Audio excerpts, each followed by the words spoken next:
Hello, hello, hello, and welcome back to another very exciting episode of Mind the Force.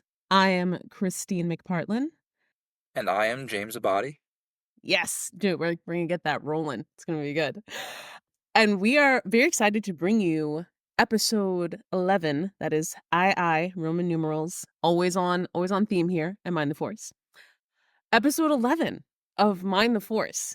And I'm hyped for today's character. This is my favorite character ever. I don't know, like you are more of an expert on this character, James, but I don't know. I'm along for the ride, and I'm enjoying this ride so far.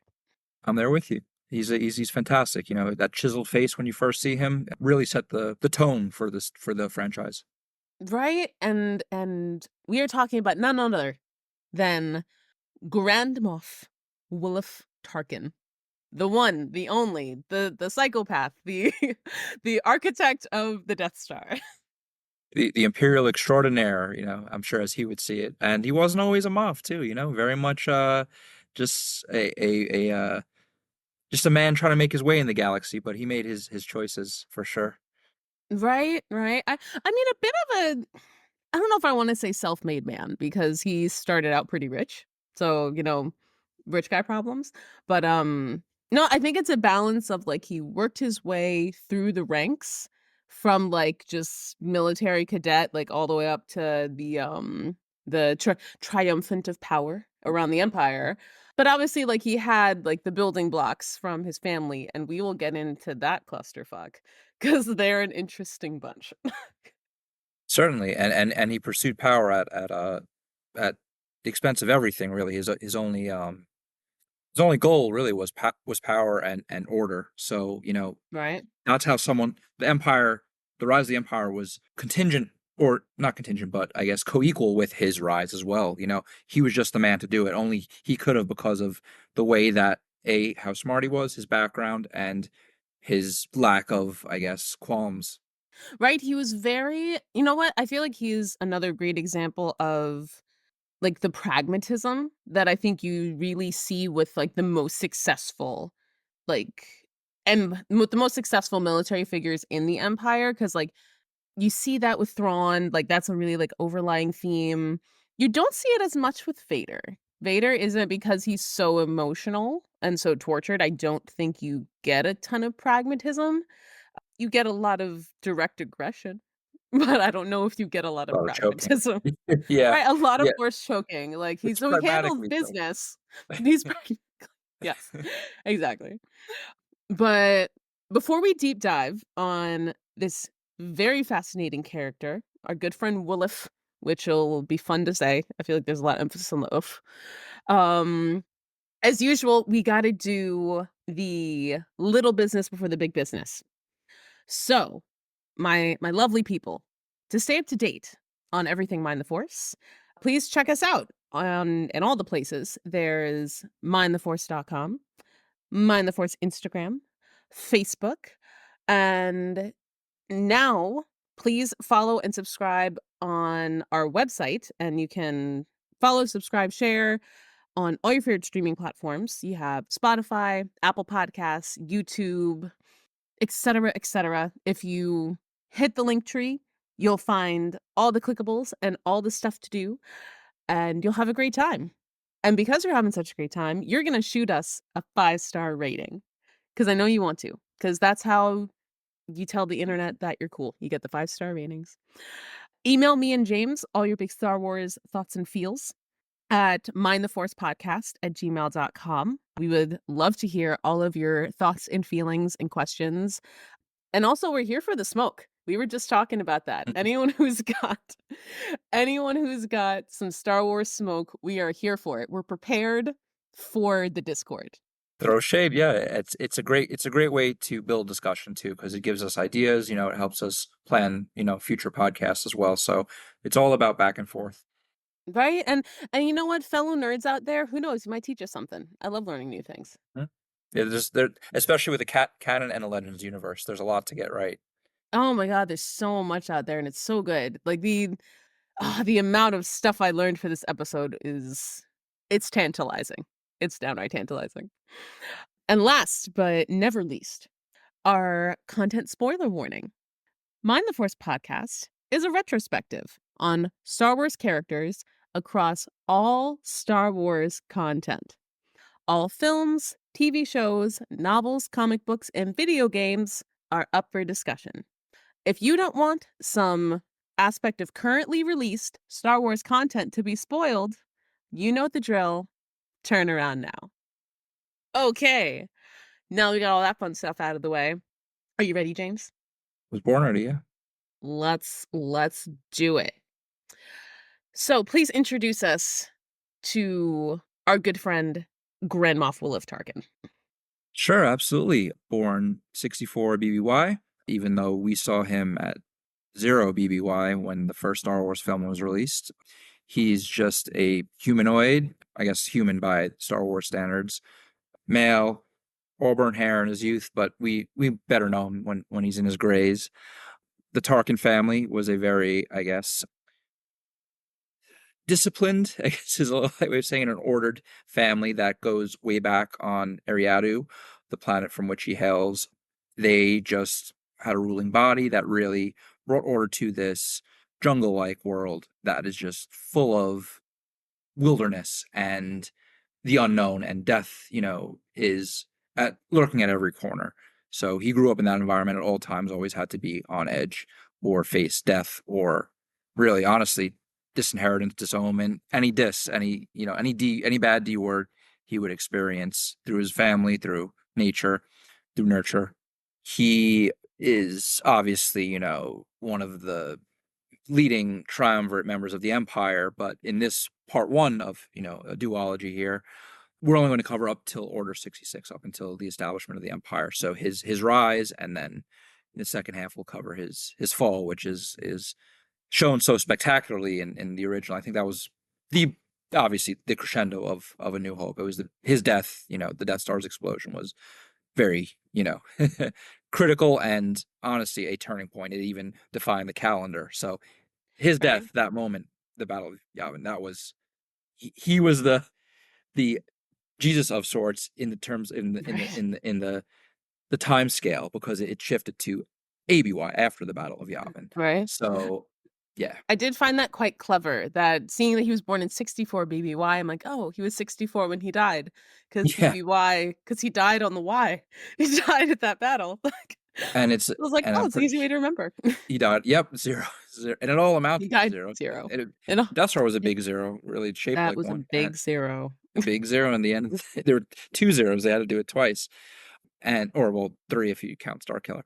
And I'm sure there's all the destroyers, whatever. But but yeah, episode 9. But he was definitely pivotal, like just in his executive role. We didn't Most people didn't even know there was an emperor in episode 4. You didn't find out till early episode 5 when Vader Right? goes to Wasn't the really a asteroid. thing. So, but Yeah. for all intents and purposes, he was the executive branch, Right? say, of Right? the Like him. one. But Right? He was like the bureaucrat next to like Vader's dark religion focused thing. Vader And was, of course he was the one who like told Vader off. I yeah, love that scene. I love honestly, that scene. Like, you're dying religion, man. Like, you need to let it yeah. go. There's no worse insult you could say to someone. You're a dying religion. You're yesteryear. Who wants Right? yesterday's papers? You're But a hack. You're a you're a hack. You hack broke in this news. town. You're only something because of me. That's kind of the way Right? when the Emperor and Wilf are not around. I would even say, even though Wilf was number two, he's not the rule of two. He's not a Sith. In an executive sense for the Empire, he kind of was, just because of his Yeah. bureaucratic tendencies and his better sense of order than Vader had, and his less extreme and more predictable methods. And he Yeah. wasn't a threat because he didn't have the Force, so the Emperor didn't have to worry about him. He was kind of like Right? his I don't know, his dog, really. Even though Vader was, Yeah. Vader could be more rabid in a sense and ended up killing him clearly. Yeah. But Wilhuff was very much, when Vader was around, he made Vader a glorified bouncer. Vader Yeah. really couldn't overrule him just because he knew the Emperor's tie to him was so strong, and that's what made them the Roman Empire in a sense. You saw the fall of the Roman Republic and the establishment of the Roman Empire loosely. All empires, but he was part of the triumvirate. He was the Lepidus. He was I always forget the other guy when Julius and Pompey fought. I forgot the third guy's name, but Crassus, or yeah. So he was the third, but pivotal. You couldn't have that triumvirate without him. So we will leave all that for the second episode, but we'll get to what brought him there. What brought him to that point. So Oh, let's start from the absolutely. beginning, right? Right? Start first. I can't wait in part 2, like, just to get into all the, like, historic parallels. I think that's so fun because you have the parallels with, like, the rise of the Roman Empire, you have the parallels with, like, the rise of communism in the 20th century, and, it's gonna be so good. It's gonna be so good. That's what makes it so Oh, appealing. so good. But as we start on Eriadu with young Wilhuff, oh, troubled young Wilhuff. A big thing that we talked about was this concept of, like, nature versus nurture, which I think is, like, a very consistent theme throughout Star Wars. Like, is this what this person was destined to be, or is this what their circumstances, like, grew them to be? And I think Tarkin's another really good example of that because what you see very early on in his life, which is covered really, really well in the Tarkin novel by James Luceno that came out, I believe, in 2014 is when it came out. And Tarkin talks about his childhood and how he was raised, and he talks about the history of the Tarkin family and the history of Eriadu and Saswana region and the Outer Rim where he grew up, and how it was very removed. Pretty much it was like this wild place that after the Sith War, like the Sith were eliminated like 1,000 years before he was born. The Sith were eliminated, and so the Coruscant, basically like the governing body of the galaxy, like disbanded the army. Said, "Hey, there's no more Sith. We don't need an army anymore. We got the Jedi. Everything's Gucci." And so all these people then basically migrated out to the Outer Rim, said, "Hey, you don't all have to stay here. It's like thousands of uninhabited planets. Get on out of here. Go mine some gold." It's very like West. It's very like Hmm. the settlers going west, except go to the Outer Rim of the galaxy. And it was just like a lawless place. Wild animals, pirates, all sorts of bad shit. Or orders, yeah. Hmm. And the Tarkin family essentially like Tarkin's ancestors like 50 generations back or something. It's like They a is millennium, yeah. Yeah, like literally a millennium before. They kind of realized that there's room for almost like a militia, like a defensive body to help the local people, whether it's helping to tame the wildlife and establish some sort of like civilized society, whether it's defending against the pirates and like other kinds of like local crime. And so they essentially started this militia that is called the Outland Security Forces. So essentially his family founds this and it makes them extremely wealthy and powerful, like in like Eriadu society and in like this region in general. There's also a hyperspace highway that gets established, and Eriadu is on that hyperspace highway, and so it becomes this kind of major throughway in the Outer Rim. And so not as powerful. Like, the people in Coruscant, like the real rich people, they look down upon even, like, the wealthy people in the Outer Rim because it's like, "Oh, yeah, you have, like, money, but you're uncivilized. Like, you're still lame." And they Pretty treat them much. as such. And so the way that Tarkin comes up, like, one in this, like, very established lineage, and we've talked about this in previous episodes with just the pressures of familial expectations. And Tarkin is just heavily born into that, where it's very militaristic. It's very like the family ideology is firepower and laws. Like we have to keep like the rabble in order through fear and like advanced technology. So Mhm. fear and big guns, Yeah, essentially. yeah, And that's yeah. what will make us powerful. That was honestly his whole mechanism throughout life. He just kept seeing everything in a gridded matrix where everything needed to be crunched into order, and if it exists outside of that box, it just didn't fit. He would make it fit. You know what I mean? And that's Yeah. he had the biggest will in the galaxy and the most fortunate career in terms of rising to an imperial command, thanks to also meeting Sheev Palpatine early on, who groomed him just as he groomed you know Vader in a way. As a Sith, Palpatine was Voldemort. He would collect people. just like, I guess Horace Slughorn would too, going to the Harry Potter a little bit, but there is that element in fantasy and science fiction where, you're getting people early on, you're like, this person will be useful at a Yeah, later point. And he saw that in him, and how much was he an influence from an early on, point. But ultimately it was his blood family who yeah, established the first foundation. He was born absolutely, and then took off from his nurture from there. absolutely. Like his mother and father were both, I mean, they were leaders in their society, of course. Like his father would have been like one of the heads of this like whole militant defense operation. And from very early on, Tarkin and his little brother, oh, the little brother, were raised in that mentality from very early on. Our only question of his kind of sociopathic nature, the nature versus nurture, the nature side is brought up in a very interesting story that I believe it's from a graphic novel, Tales I think it's Tales of the Empire, or no, Tales from the Death Star. It's a graphic novel called Tales of the Death Star where they Yeah. have, like, all these little mini stories, and one of which is Tarkin, where at 6 years old, he goes on him and his little brother, like, his little brother is younger than him. He's 6, maybe little brother's, like, 3 or 4. And they go on some sort of mission with their father. The dad's like, "Hey, boys, come with me. We're gonna come with daddy to work." It's like, take kids to You work take day. take yeah, Take your kids take to work killers day to on work. some random thing. And so dad's off doing work. They're on this random planet. Tarkin's little brother, I think the little brother's name is Gideon. I think that's his name. Gideon or Gid. They call him Gid Yeah. and Will as short Yeah, not names. for long. Um, Yeah. so they go, I guess they're playing in a forest and a river. Gideon falls, twists his ankle, and says, "Big brother, help me, help me." And Nope. Tarkin and Wilhuff is just like, "Deuces, little brother," Yeah, and leaves him. Just leaves him like a baby, just in the forest, goes back to the ship because he considers like, "Oh, you're too weak to yeah. get up, like, you're done. You You're done, deserve kid." you've done this to yourself. You killed yourself. I didn't Yeah. kill you. Why would I Yeah, help like, you just to you be weak again? Yeah. right? Like, weakest link, goodbye. Yeah, You have you been are, voted off the island.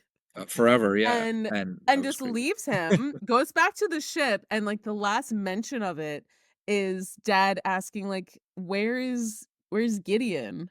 He just smiled, like, "Yeah. And, Oh, what he's gone?" there was no further mention of the little brother ever again. No, it was right, that was the only really The but that's an only unreliable mention. narrator too. It's like, is that exactly true? It's a story, but Right? it fits Right? his characterization. It's very mushroom, fire and blood. Like, this is a Exactly. secondhand account, we don't really know. But it adds that overall allure and mystique because Oh, it 100%. could certainly be what he did. 100%. And it's interesting because the things that we will see Tarkin do later on, like things that really evoke the Tarkin doctrine, which we'll speak more of as it develops into more of a recurring theme, and just his mentality of how to keep order. It's interesting because it almost doesn't fall into that. It's like that's probably of all the fucked up things Tarkin does, that to me is the darkest because it's like, who taught you that? Where did that Mhm. come from at 6 years old? That's like worse than skinning squirrels in the backyard. That's just like, "Oh, bye, And little you begin brother." right, you begin to wonder how much is, I guess, nurture nature at that point, and I'm also wondering, like, what differentiates him from his father. Would his father, for instance, have left Gid behind if it was his brother? In a way, later down the road, Tarkin Right? leaves Eriadu to govern the Galactic Empire or the Galactic Republic at the time, but like to really, you know, increase his standing there. So would his father have done that? It makes you wonder how much tradition versus his unique situation and his unique brain. He certainly was a man who outgrew his britches. He was, I think, probably the biggest, thing that came out of that planet ever, in terms Yeah. of Oh, their definitely, overall. definitely.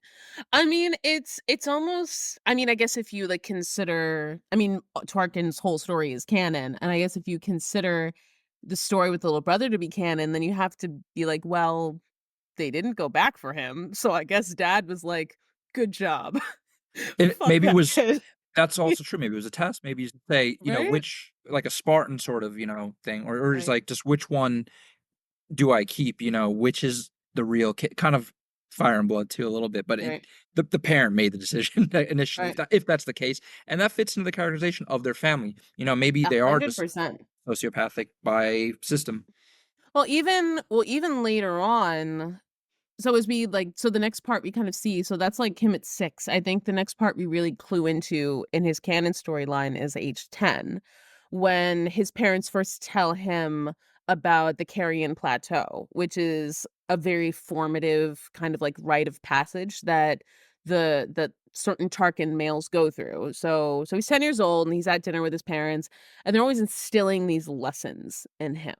And a very big lesson that they say is, like, they're sitting down at dinner and they have a servant take his plate away. Because they're like, "Oh, never forget that anything can be taken at any point. Like, Yep. That everything at we any have point. by force and power, and anything can be taken away."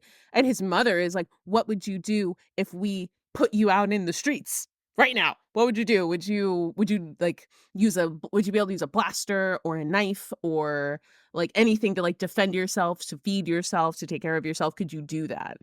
And then his father begins to tell him about the Carrion Plateau rite of passage that he will eventually like be kind of thrust into, which is essentially going out into the wilderness of Eriadu and essentially surviving. Like on this, I guess this plain called the Carrion Plateau. Is this more or less what it is?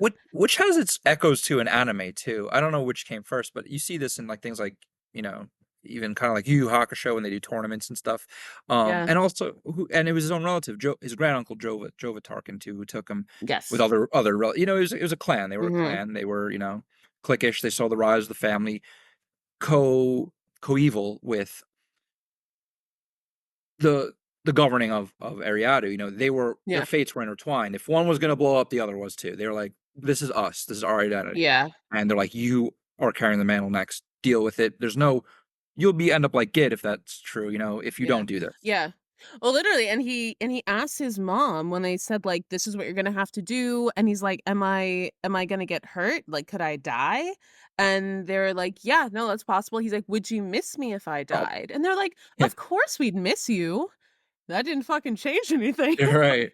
But we Like, "Yeah, would just we'd have miss you, another but heir. Yeah. you couldn't hack it, so it's what it Couldn't hack is." it. Like, You couldn't right. We'll find someone who will. We'll just, that's our mentality. And that is a psychopath. It goes beyond sociopath. It goes to right, psychopath at right, that point. right, because like, what does that tell a kid about? It's weird because I feel like the whole experience will go on to show him the value of life, but also understand, like, life is fragile and that is what it is. Like But like it creates like, selfishness. everyone's expendable, and you need to like, and your survival is based upon, like, the sweat of your brow.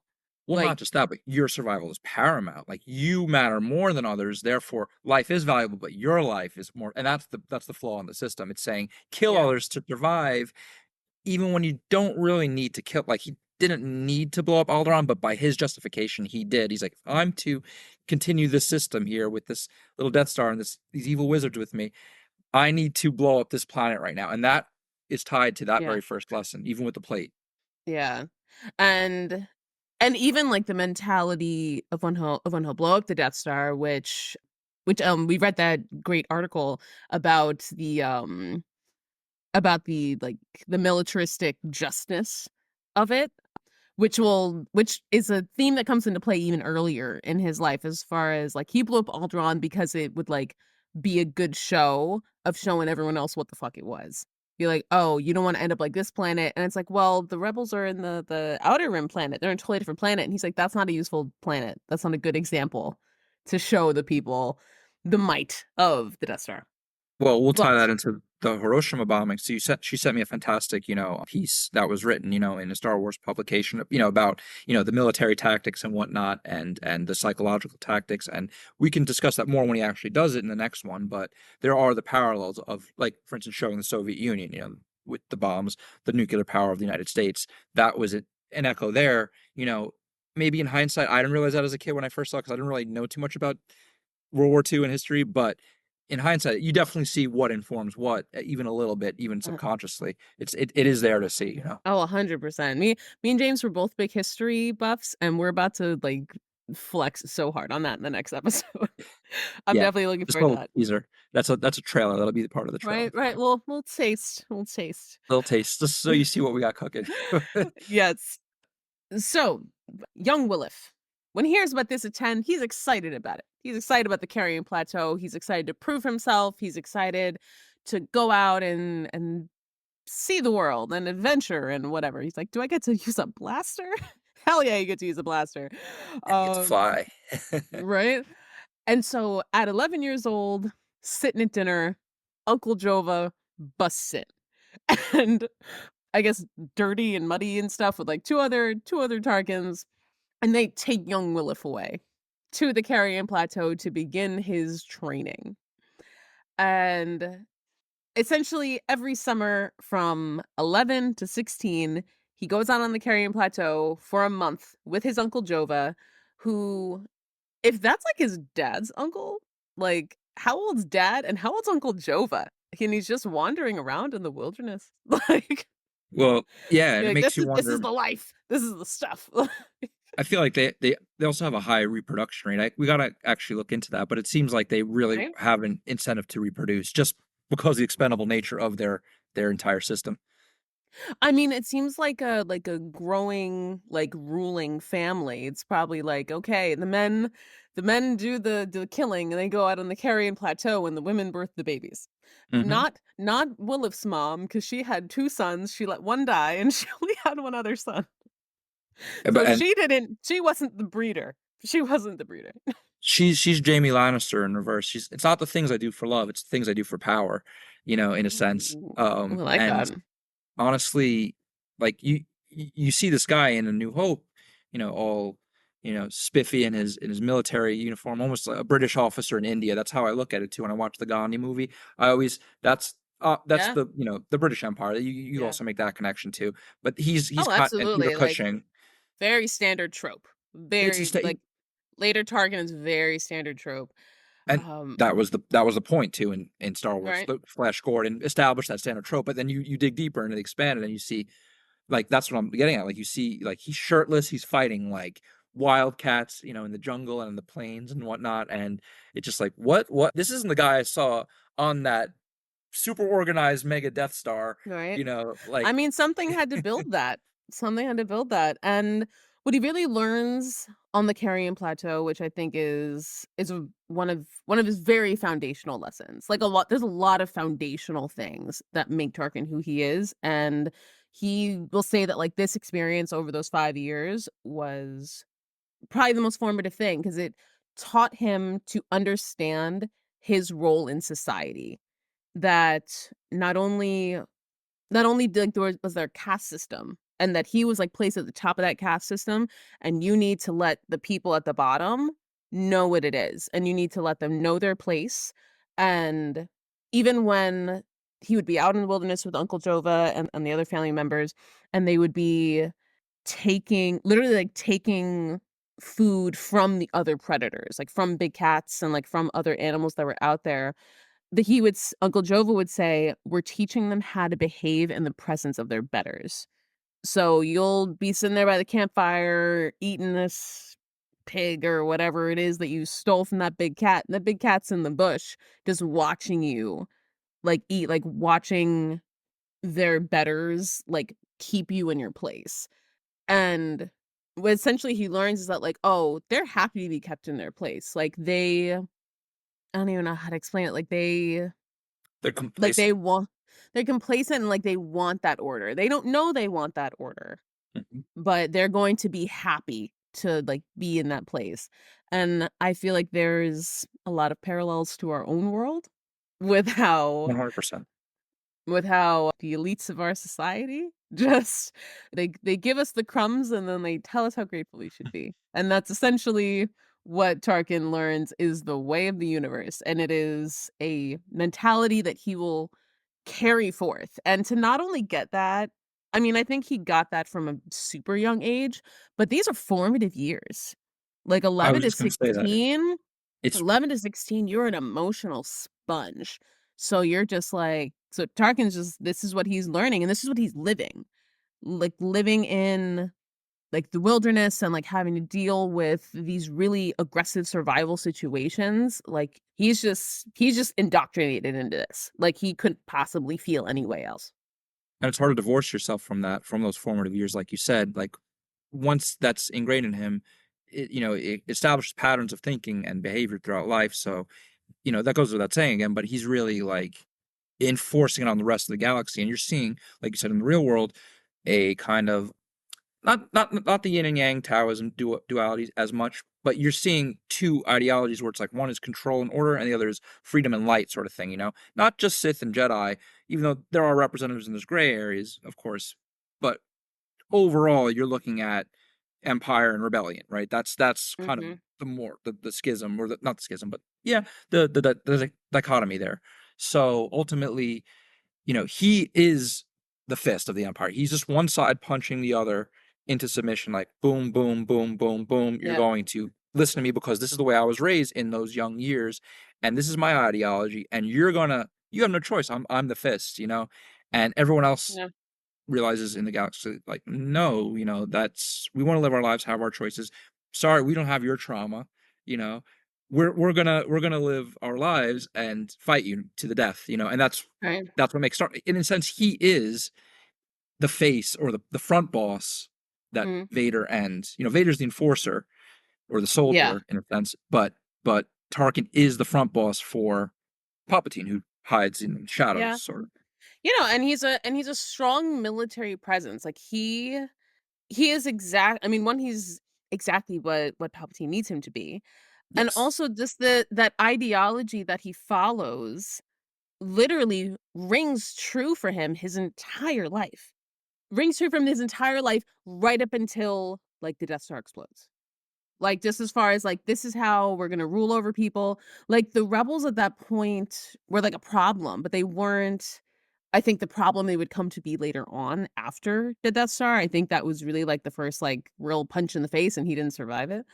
But it really rings true, I think, his entire life. Like the lessons that he learns from Uncle Jova, like he obviously learns them in the wilderness and the survival environment, but Uncle Jova will even tell him once he once he completes his training on the Carrion Plateau in an event culminated as the Carrion Spike, which is when I guess he's sent into this certain area of the Carrion and is attacked by these big cats and he fights them with his bare hands and like wins. And it's like, okay, 16-year-old kid, ball out. Go good for you, man.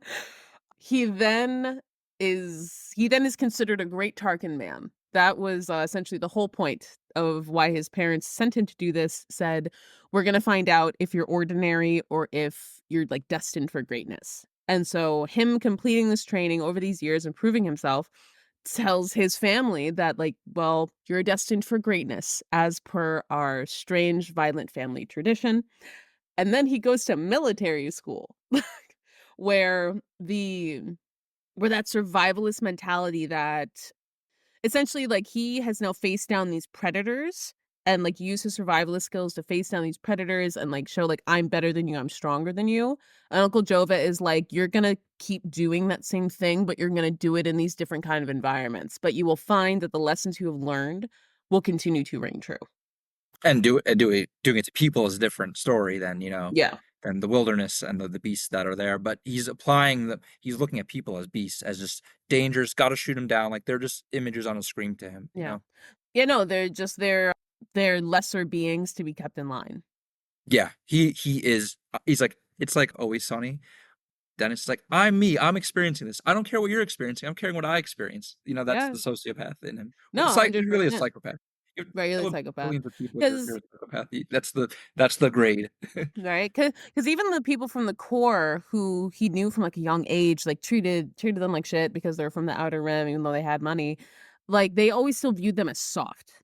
Like, "Oh, like, you're living this soft life, like, oh, you look down on us, but, like, I know, like, we're built from tougher stuff, and, like, that makes us, like, the apex predator, and, like, so I can still prey on you even though you have Yeah. this, like, delusion that you're better for whatever reason." And that And was Oh, sorry, no, go on. No, no. Oh, you go. Sorry, I didn't mean to cut you. No. No, and that's just the mentality that he then I mean, will carry with him forever, but he then brings that into the start of his military training. So, he finishes the carrying spike at 16, and then by 18 no, then he goes to military school, his first military school. He'll go to a few different ones. Goes to his first military school and really then starts to see what else is out there in the galaxy. And he's really outraged by the injustice that he witnesses, particularly the savage lawlessness of like he's witnessed the savagery of like the beasts and the wilderness, and now he's witnessing the savagery of like the pirates and the other kind of The like crime Marauders, yeah. attacks that happen. Mhm. And he's very disgusted by this. Like anything that isn't like order and justice, he's like disgusted by. It's like gnats just constantly biting him, and he's just Yeah. tired of it. He just that's it to him. That's it. Yes. And so but then by 18, he's accepted into the Outland Security Forces, which is his family's bread and butter. The Essentially, that's like the militia, the military that they established to protect the planets of the Outer Rim, and that's what makes them all that money. And it's led by his cousin Ranulph Tarkin, another name Tarkin. So you have Wilhuff and Ranulph Tarkin. Sounds almost like just like German princes, honestly, Very very or German. Prussians. Like Yeah. yeah, I mean these are super Bavarian names. Mhm. Super German names. Which I think is like on point. On point. Good for you, George. I see what you did there, George. Yeah. I Yep. see what you did there. Yep. And his first I guess great victory? Yeah, we'll call it a victory from the point of the victors is against pirate pirate queen. How do you say this name? Kana?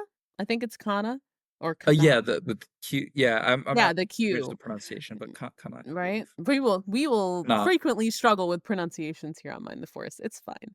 It's fine. Yes, we have the Kana and her pirate marauders. And I Yeah. think her story is interesting.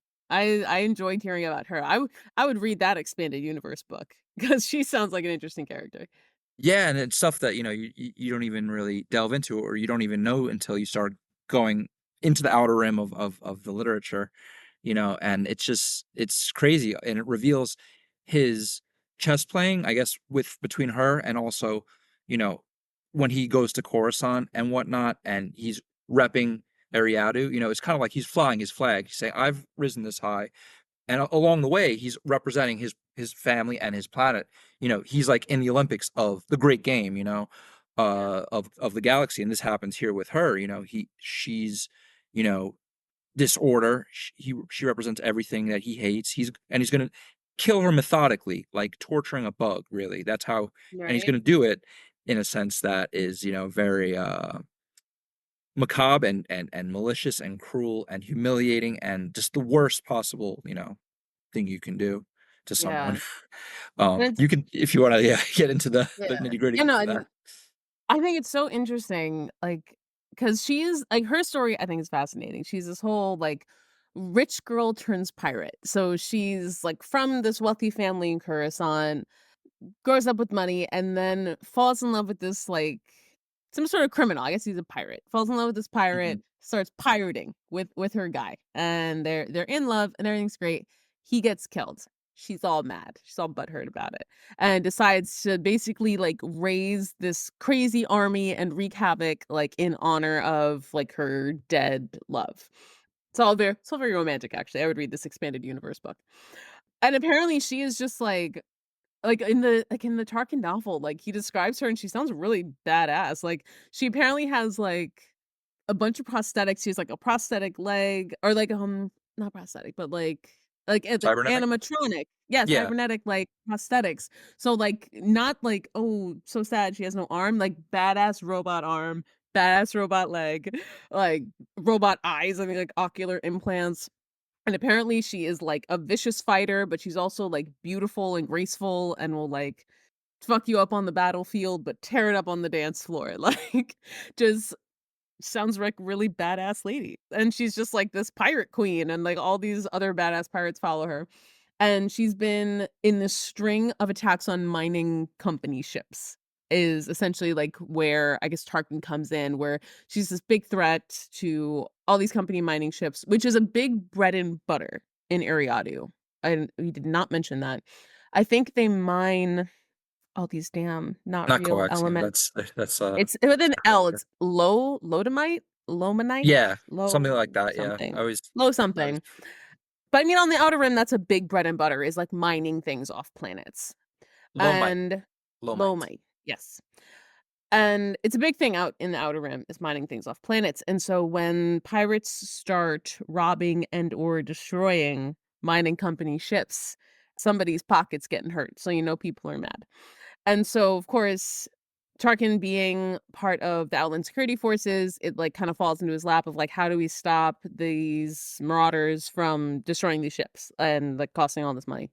And everyone's like, "Oh, her attacks are random. What are we gonna do? Oh no, Kana's coming for us all. And nothing we can do." And Tarkin is essentially able to find. Essentially, he like does a deep dive on her. Like he really Finds a is. It's pattern. just right. Like he finds a pattern. It's like the sharpness of his military mind and just able to discern, like, her background and essentially like a detective. He does, like, really good detective work. He's like Luther. And so he Luthers it and is able to find a pattern to her attacks and is able to stop her, and at first everyone's like, "Oh, we can't do this. This is we're not gonna put Uh, resources to this." They give it a chance. Turns out he's totally right, and he proves himself. And so he's able to capture Kana and her goons. Good use of the word goons. And instead of putting them under arrest, because I think she's been under arrest before, but because she's from a wealthy she's just family, she breaking keeps out. breaking out of jail. Like they can't hold her for Getting long. yeah, yeah, she's out on bail. Right sound bail all the time. Daddy can afford it, I guess. And Tarkin is he's not interested in arresting them. He's not. He's got a different plan for how to show that they're not here to fuck around. She was a moth who flew too close to the sun, or to the light, I guess, in this point, That but, part. like, That part. He proceeds to put her and her officers on a ship and fly them into a sun, broadcasting to, like, I guess the region or on the radio, however the radio what a works. flex. Um, and broadcasts the sounds from inside. So anybody who thinks they're gonna fuck around finds out, like, Firsthand. here's Yeah, like first yeah, no, just here's firsthand, like, their great leader. Because of course, like, Kana's, like, this amazing leader in the underworld. They're like, "Oh my god, this queen who just keeps, like, thwarting the authorities at every turn, like, oh my god, she's so great." And now you get to listen to her burn to death. honestly, it was And yeah, it yeah. was his introduction to himself. It was like he's like a DJ. He's like, "Alright, universe, alright? I'm gonna show you the slow, deathly torture of this woman. Get ready." And, it's just like, "Whoa." And now that's legendary in a scary sense. No one forgets his Yeah. name. They're like, "Let's he's Yeah, on that guy. Forbes." They made Forbes That guy. that year. Yeah. You know, Yeah, it and it's was that and it's that first definitive sign of, like, not only him, like, on one hand proving himself as in, like, the eyes of, like, the other military leaders and politicians, and it's his first chess piece in the great game. I loved that Game of Thrones comparison you made. It's his first chess piece in the great game, and that first sign of law and order that will become the Tarkin doctrine of, like, ruling by fear. It's like, I don't wanna just, like, be quiet and, like, or I don't even wanna put her on trial. I don't wanna, like, give her any kind of chance. Like, you have caused disorder. Like, you're going to be taken care of, and everyone else is going to see how that was taken care of. right, and it's like, I don't know. How do you do that to someone and not say you're crazy, or a sociopath? It's like, is it a broken mind or is it such an ordered mind that it's, is it so broken that it's unbroken or so unbroken that it's broken? Yeah, or Right? you know, I vice mean, versa. it's almost like one of those things where like, when you study, like, military history, that even the people, like, who we consider evil, like, you have to study what they did because it's like, "Okay, that It made was" sense on a tactical and strategic eh level. right? Right, it made sense. I'm like, that It it was was no effective. It's very it was no effective. well, just as with the Death Star, it was no different than the explosion of Alderaan, except on an order of magnitude, on a scale.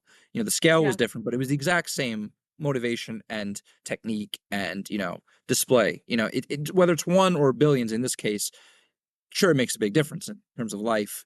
That was cost, but it was him implementing the exact same mindset years, decades on the road. It was not outside of his characterization. And he had that mind at honestly probably 4 or 5 years old, and that was just stuck with him till he was 64, which is also the Beatles song too. I start to think when I'm 64, I wonder if that when influence I'm is, yeah. 64. I'll be on a Death Star blowing up, yeah. But On the next episode of Mind the Force, we will be breaking into random song. yes, yes, it's spoilers for that. You don't know that's coming, but I guess now you do. Anyway, yeah, it's interesting what that tactic was. It put him on the map. That was his moment of saying, "I will have Tarkin," and everyone's like, "Okay, hi, hi, hi." Right? I have arrived. Like, Right, right. And I got a gun and I'm willing to use it. It's like the old cowboy walking in the bar, like, all right, this not even a new sheriff in town. This is or the corrupt sheriff. This is the villain of the play in a sense. Like everyone's looking like, okay, maybe this guy will make it so there's no more bar fights anymore, but I may get shot. Like there's always that. yeah. Um, he's and then he was shortly after that, picked out of the choir, so to speak, by Palpatine. He started to Yeah. move him up into the ranks of his promising career, or not so promising, depending how you look at it. Right. But he, yeah, it's all perspective. But he went to the Spacefarers Academy and joined the Judicial Department's forces on Solace Sector. So it's interesting as an later executive, he also worked in the judicial branch when there still were branches in the Republic. And Palpatine really orchestrated his rise, just as, Palpatine basically almost gave birth to Vader, if on a tenuous connection. He basically also groomed Tarkin to be his other point in the triumvirate, in this Yeah. triangle that was created. He's grooming them both and saying, "You will be my right and left hand." And I guess, Yeah. Mm. That's why uh, that's why I Tarkin's the left hand. respect the Sith and the long game, man. That's why I love it. And because he saw Will have had a long game too. He appreciated Yeah. people with long games, I think. Yeah. It's so interesting how, like, there was so many almost, like, very Sith-like qualities that Tarkin had. I think if he had been Force sensitive, he definitely would have been one of those dark side guys. But Um, yeah, no, I that's think probably that, right, Palpatine saw that early on. It's like, "Oh, this is a young man that knows how to get things done." Kind of like the potential that Plagueis saw in him.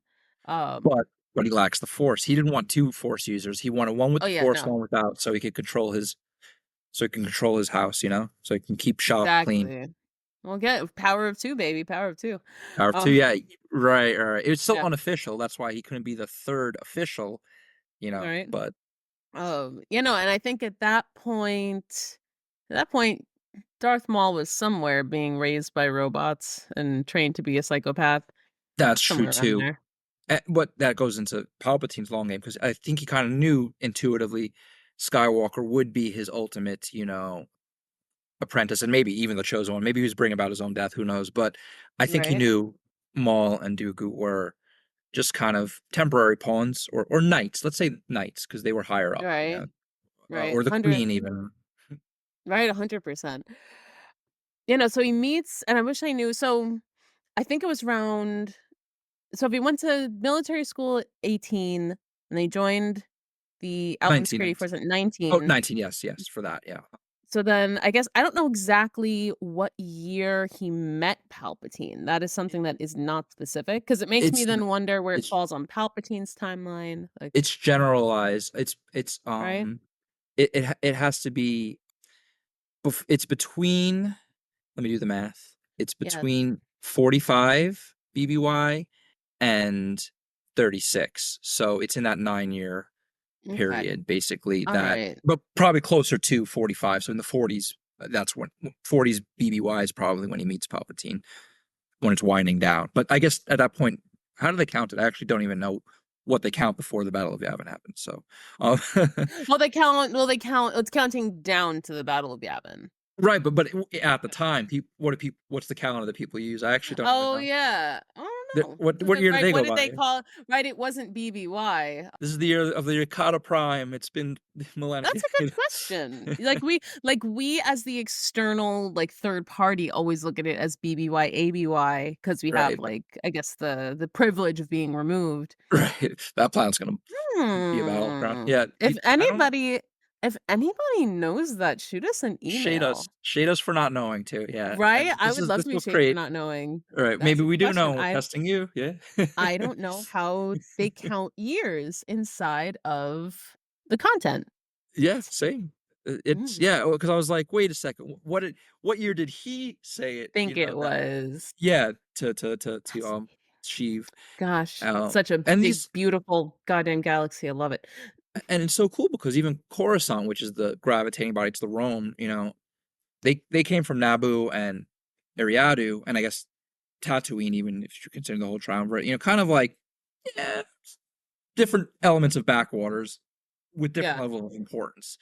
right? But still, like in a sense, it just shows you what a little imagination can accomplish. Even the backworlds can move and upgrade and get an apartment, on Coruscant, Pick a it up, penthouse suite. Yeah. right? Right?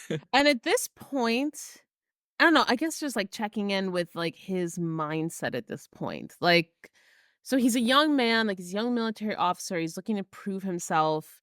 I feel like he already knows, like, he's smarter than the people around him. Because even with everything that happened with with Pirate Kana and all of that, like, everybody doubted him. Like, he had this plan, like, he figured her out.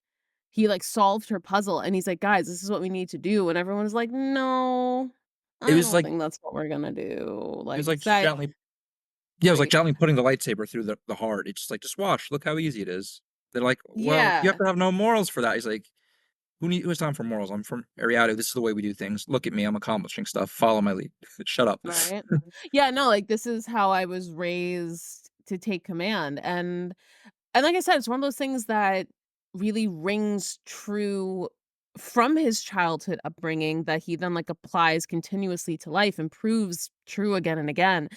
That it's like people need to be kept in line. People need to be told what to do. Like, people need, like, a firm leadership hand.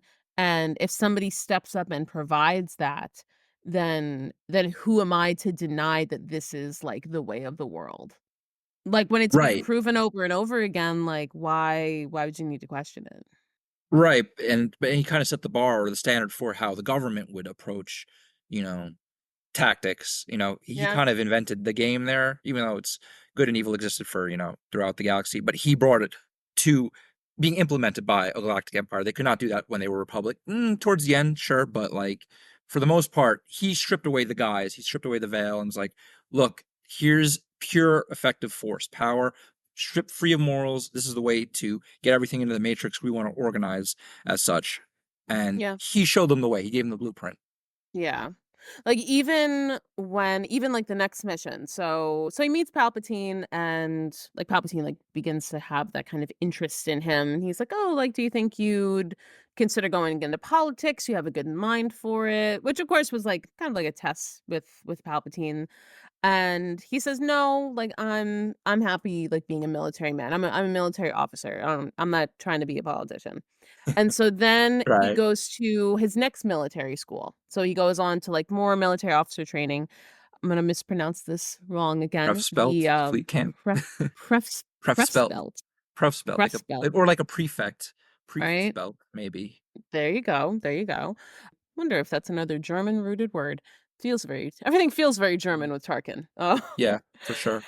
and he essentially and then he gets his first interaction with the Jedi, which I think is very interesting and very telling for how he will go on to his interactions with him and, like, his opinion of them, because being a very pragmatic military man, I don't think it'll shock anyone that Tarkin does not put a lot of stock in religion and space wizardry.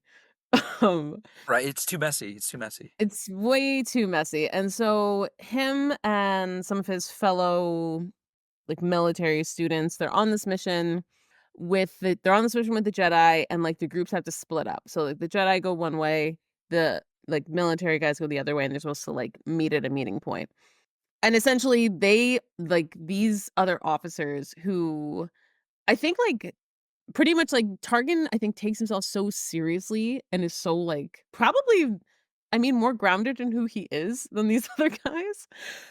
They, like, get lost in the wilderness, like, the leader of his squadron gets lost and doesn't know what to do, and suddenly they're in this dangerous wilderness, and Wilhuff just takes over because he's like, "I know what to do, like, this isn't a thing, I can lead us, I can make sure we survive," Everyone's like, and that's about it. "Trees?" "Oh, no," like, Yeah, what do "Oh we my do? god, I got no bug spray."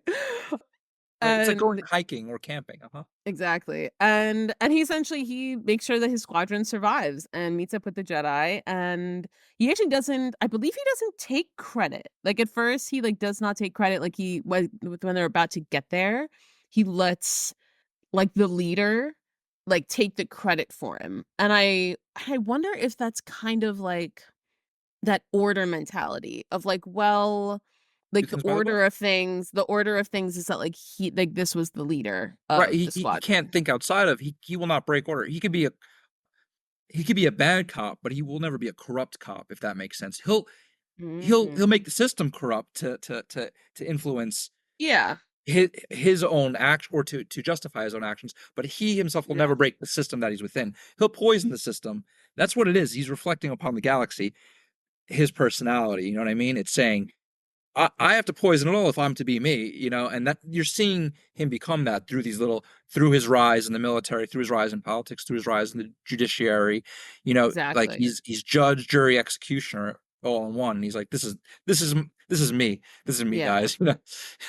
Yeah, no, and I think that what we'll come to see is that he doesn't find a lot of I don't think, like, Tarkin along the way has really a regretful nature. I think that he can judge the tools at his disposal is which is kind of how he sees other people, like, tools at his disposal. I think he'll see them as inferior or ineffective, and maybe he'll regret trying to utilize a tool that didn't work, but I don't think he ever questions his own choices. I don't think he ever looks back and be like, "Oh, I kinda wish I hadn't done that." It's like, "No, I wish that guy hadn't been such a fucking idiot, like, and been able to be more useful." And and I think, like, even when they meet up with the Jedi and they complete the mission and he, like, doesn't take the credit, of course, like, everyone now looks at him differently, like, so he doesn't get the direct credit for that mission, but it's another step up in his clout, essentially. Like, he's, like, the hero, like, in the eyes of his peers as well as, like, the eyes of his superiors, they know, like, "Oh, this guy's made of different stuff." And whereas I And think he was being, like, teased or taunted before for, like, kind of how serious he took himself, like, after that, everyone was like, "Oh, no, this guy's got the juice." and do you think that he relishes power, or do you think he was just doing his duty and what was expected of him? I mean, we Hmm. the smile too with his brother, if that's a true story, after reporting upon or not reporting what happened to. Do you think Yeah, that about the smile. he enjoys all this, or is he as emotionless as, the Emperor? Even though you could say the Emperor has emotion, he screams and shoots lightning. That's emotion. But do you think what do you think's going on in his brain? Is he just saying, "I'm just a machine automaton, just creating order. That's it," or is he like, "Yes, power, at long last, it's mine." At this point, I'm sorry. I from other sources that I've read of not only, like, the Tarkin novel, but also the, Mouse and Men or of MSC and Men that I'm not gonna spoil what that's about. That's for the next Mhm. episode when we're in the Empire.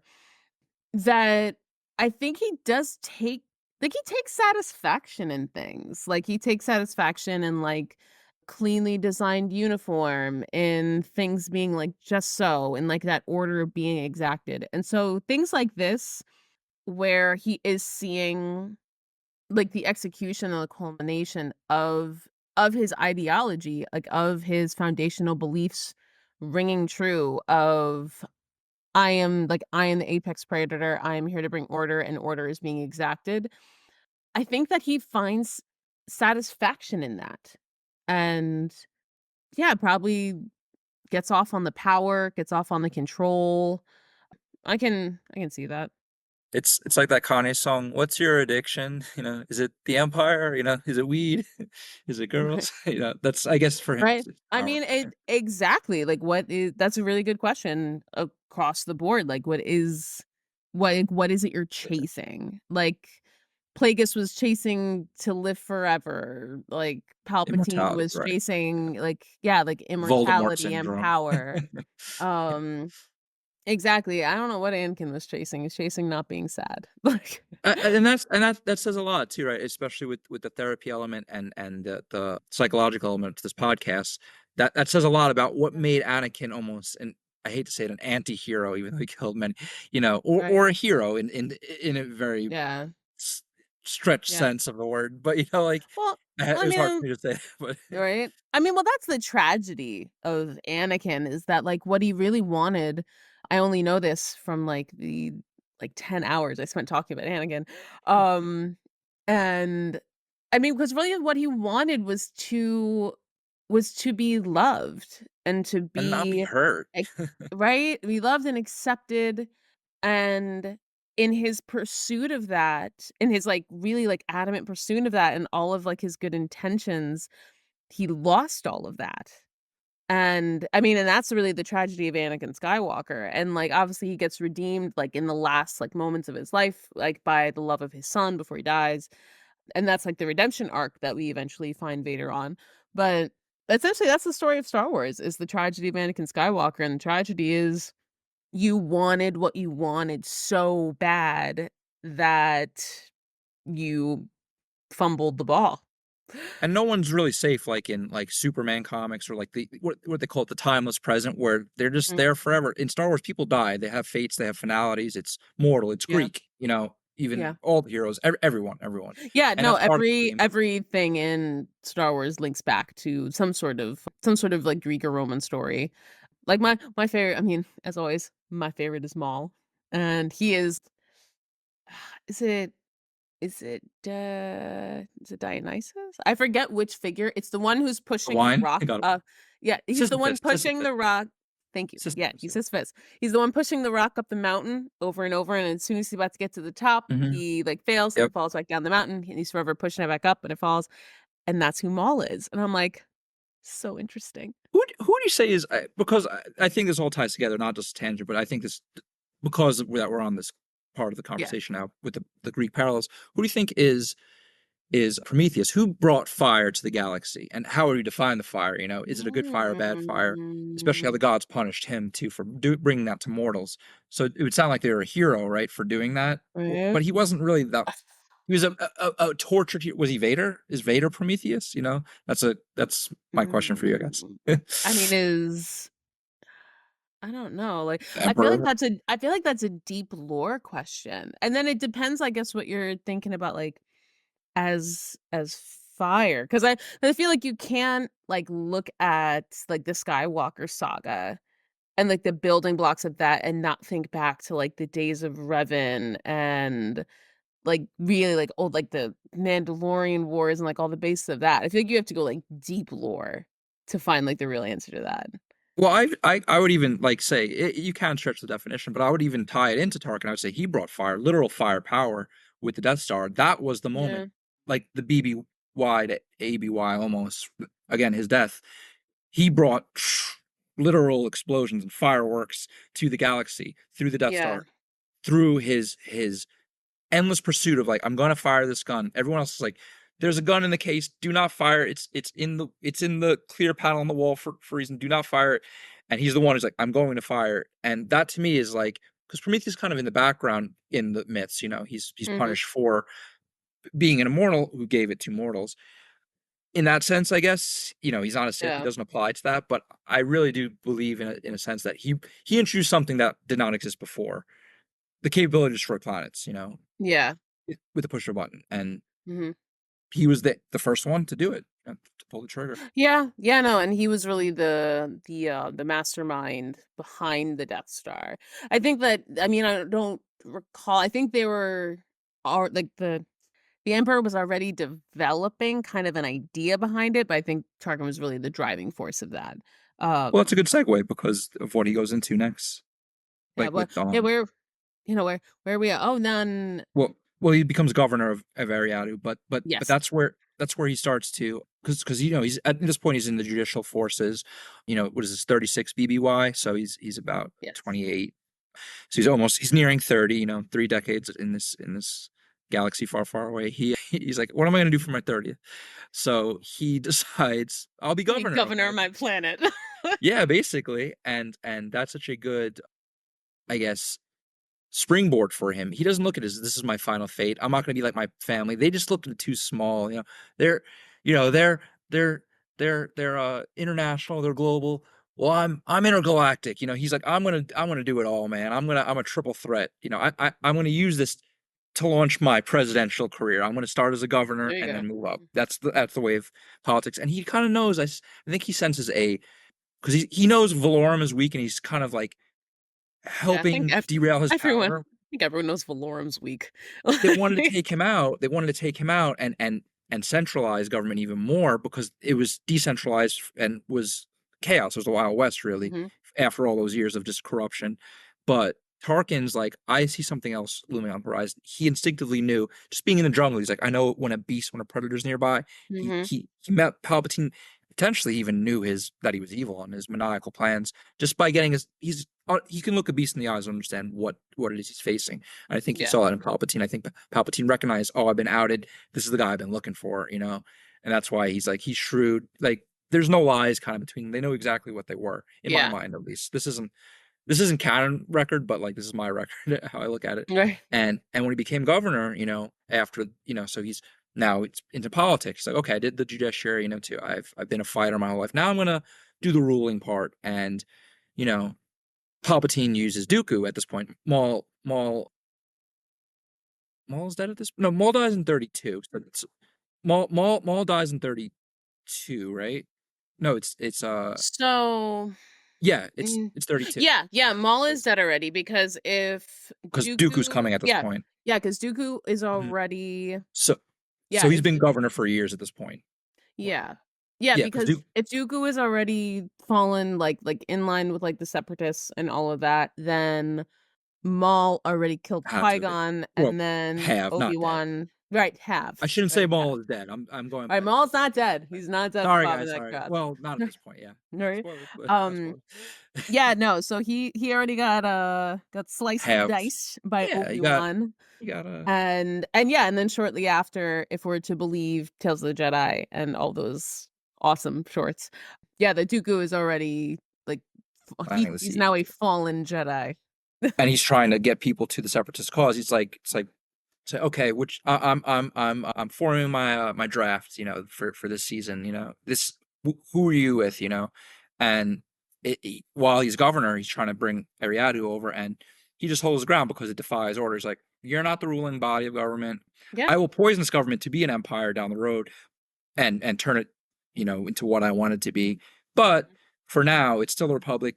Be loyal, motherfucker. Don't Yeah, no, embarrass me here. well, Tarkin is a lot of things. A traitor, he is not. No, He no. is that does not fall in line with his like law and He's order. like, it's not in the manual. Like It's it's not in the not code book. on the manual. Like I no, I take good, employee manual very seriously here, and that's he's like, look at the right? handbook. Okay, look to the handbook.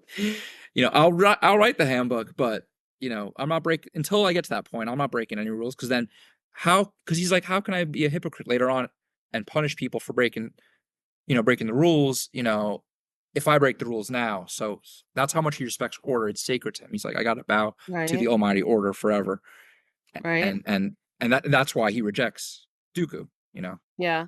And it's so interesting because, like, we spoke before how he's, like, very in line with, like, that kinda Sith mentality without the, like, Orthodox religion aspect.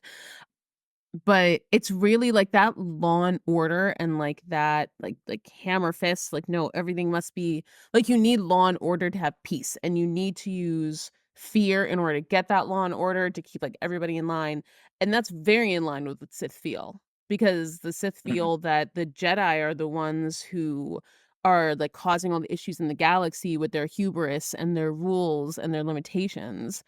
And even though there's, like, so many, like, religious aspects and obviously connection to the Force and all that Tarkin, like, would not be on board with, like, it's really in line with what It he feels, same mechanism, right? They're like, "We gotta get on the right? same path, the same track, like meets like, go this Right? We way." might have, They're going like that way, yeah. exactly, we might have, like, slightly different approaches, but, like, we're really Different converging lanes, onto same the same path, like different lanes, but right, this course of traffic versus that, Jedis are going, eastbound, they're going westbound, for instance, it's like, exactly, we're not gonna, I'm gonna hitch my horse to your trailer kind of thing, or your right? wagon.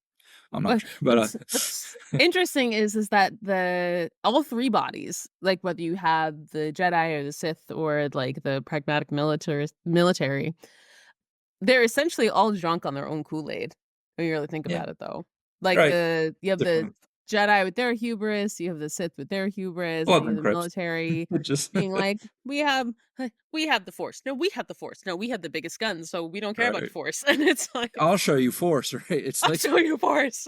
yeah, force, what is force, right? And it's like, well, then you go to the metaphysical, and it in some sense, it goes into dark matter. There's theories, it goes into, just deep physics, and even in a magical wizard world, but still, it's interesting. It's But also interesting. this time, as governor of Eriadu, planted the seeds for not just his future, but the future of the galaxy. Because yes, he met Dooku at this point. He was already buddy with Sheev through his rise, through his military and judicial career.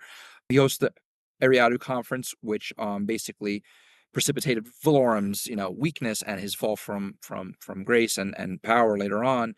He was putting one supreme chancellor against another, really, and juxtaposing them so the galaxy could see.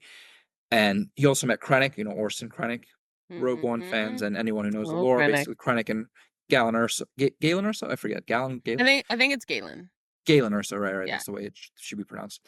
They were, he was meeting them bit by bit. So now this, at during his governorship, he is meeting anybody who's somebody or will be somebody, and Yeah. this is he's at the balls, even though he's still proper. He's from the jungle now. He's into the wine and dine. You gotta schmooze this politician. You gotta shake this one's hand. You gotta bribe that one. But he wouldn't bribe. That's the Yeah. thing. He plays things by the. But he's around that now. Even though Yeah. he grew up he grew up in this environment, but now he's the one doing Yeah. the hobnobbing. You know what I mean?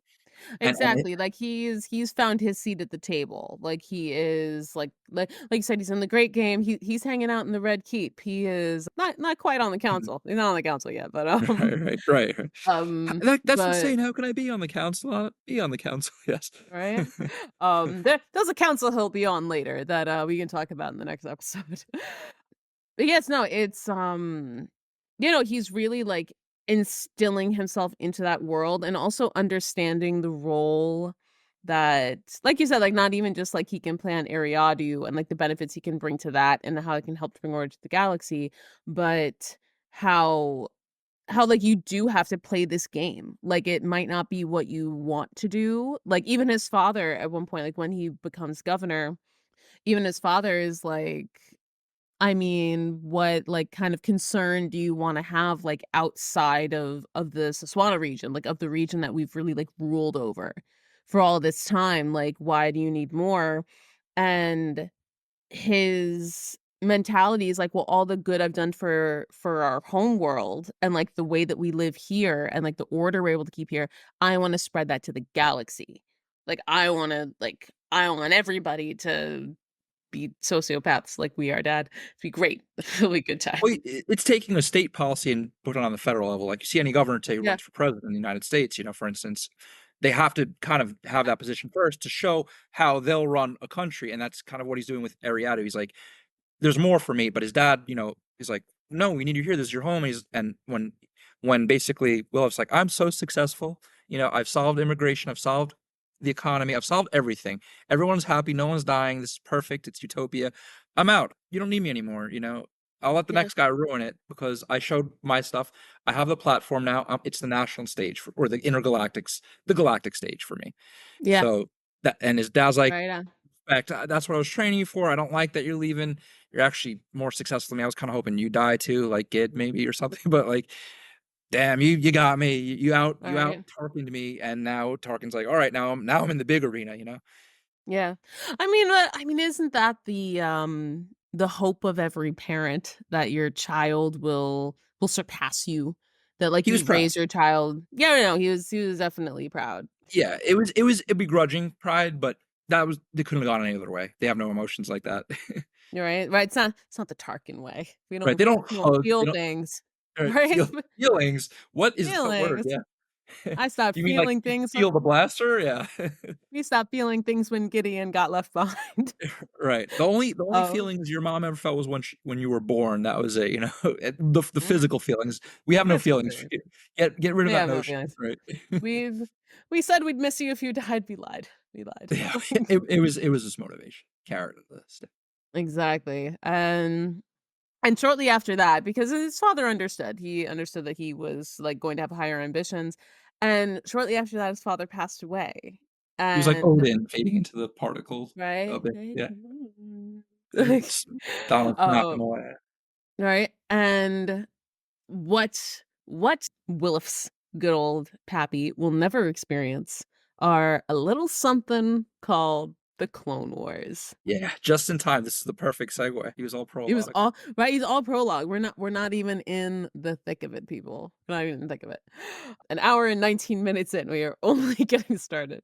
There's no other way to do Um, it. so we are now affectionately in 22 BBY, and Tarkin has joined the Republic military to fight against those dastardly separatists in the Clone Wars.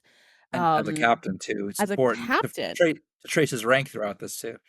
Oh, yes. Oh, yes. We're only a captain. We're a long way from Grand Moff. Very long way from Grand Moff. And he's still friends with now Chancellor Palpatine. Good old Palpy, always in the picture, never too far away from the string pulling that he's doing as he manipulates the galaxy for his own personal aims. And something that happens very centrally in the Clone Wars, that is the first time that we are brought back into on-screen Palpatine, as a lot of what we talked about Mhm. was novel. A lot, I Yeah, think it was all Tarkin stuff. It's comics, not. novel. Yeah, for this. Mhm. Yeah, there's really not much. There is one comic. I think it was. I think it's the one where they talk about the carrion spike. Well, they show his father too. They show like a comic book Yeah, image. yeah. I would have to look on the wiki. Yeah. But I yeah, think you can. it's I read it. I did read it. Like I went and read like all any like Tarkin, any like pre He or oh, he the appeared in. 66 Tarkin content I could Is this find. Like there Tarkin? is the one comment where they talk about his childhood. It was just Tales from the Death Star where he was pictured, but his first appearance and only really was Tarkin, the book. Yeah. The parents, yeah. Yeah.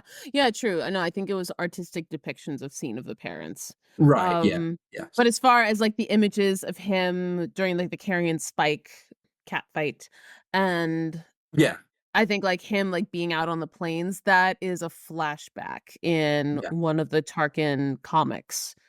yeah, it's It's it like right, when he yeah, and I think it's, like, around I think it's around the time or, like, at the time Death Star is completed, right before they blow up Alderaan. Sorry, there's a bug.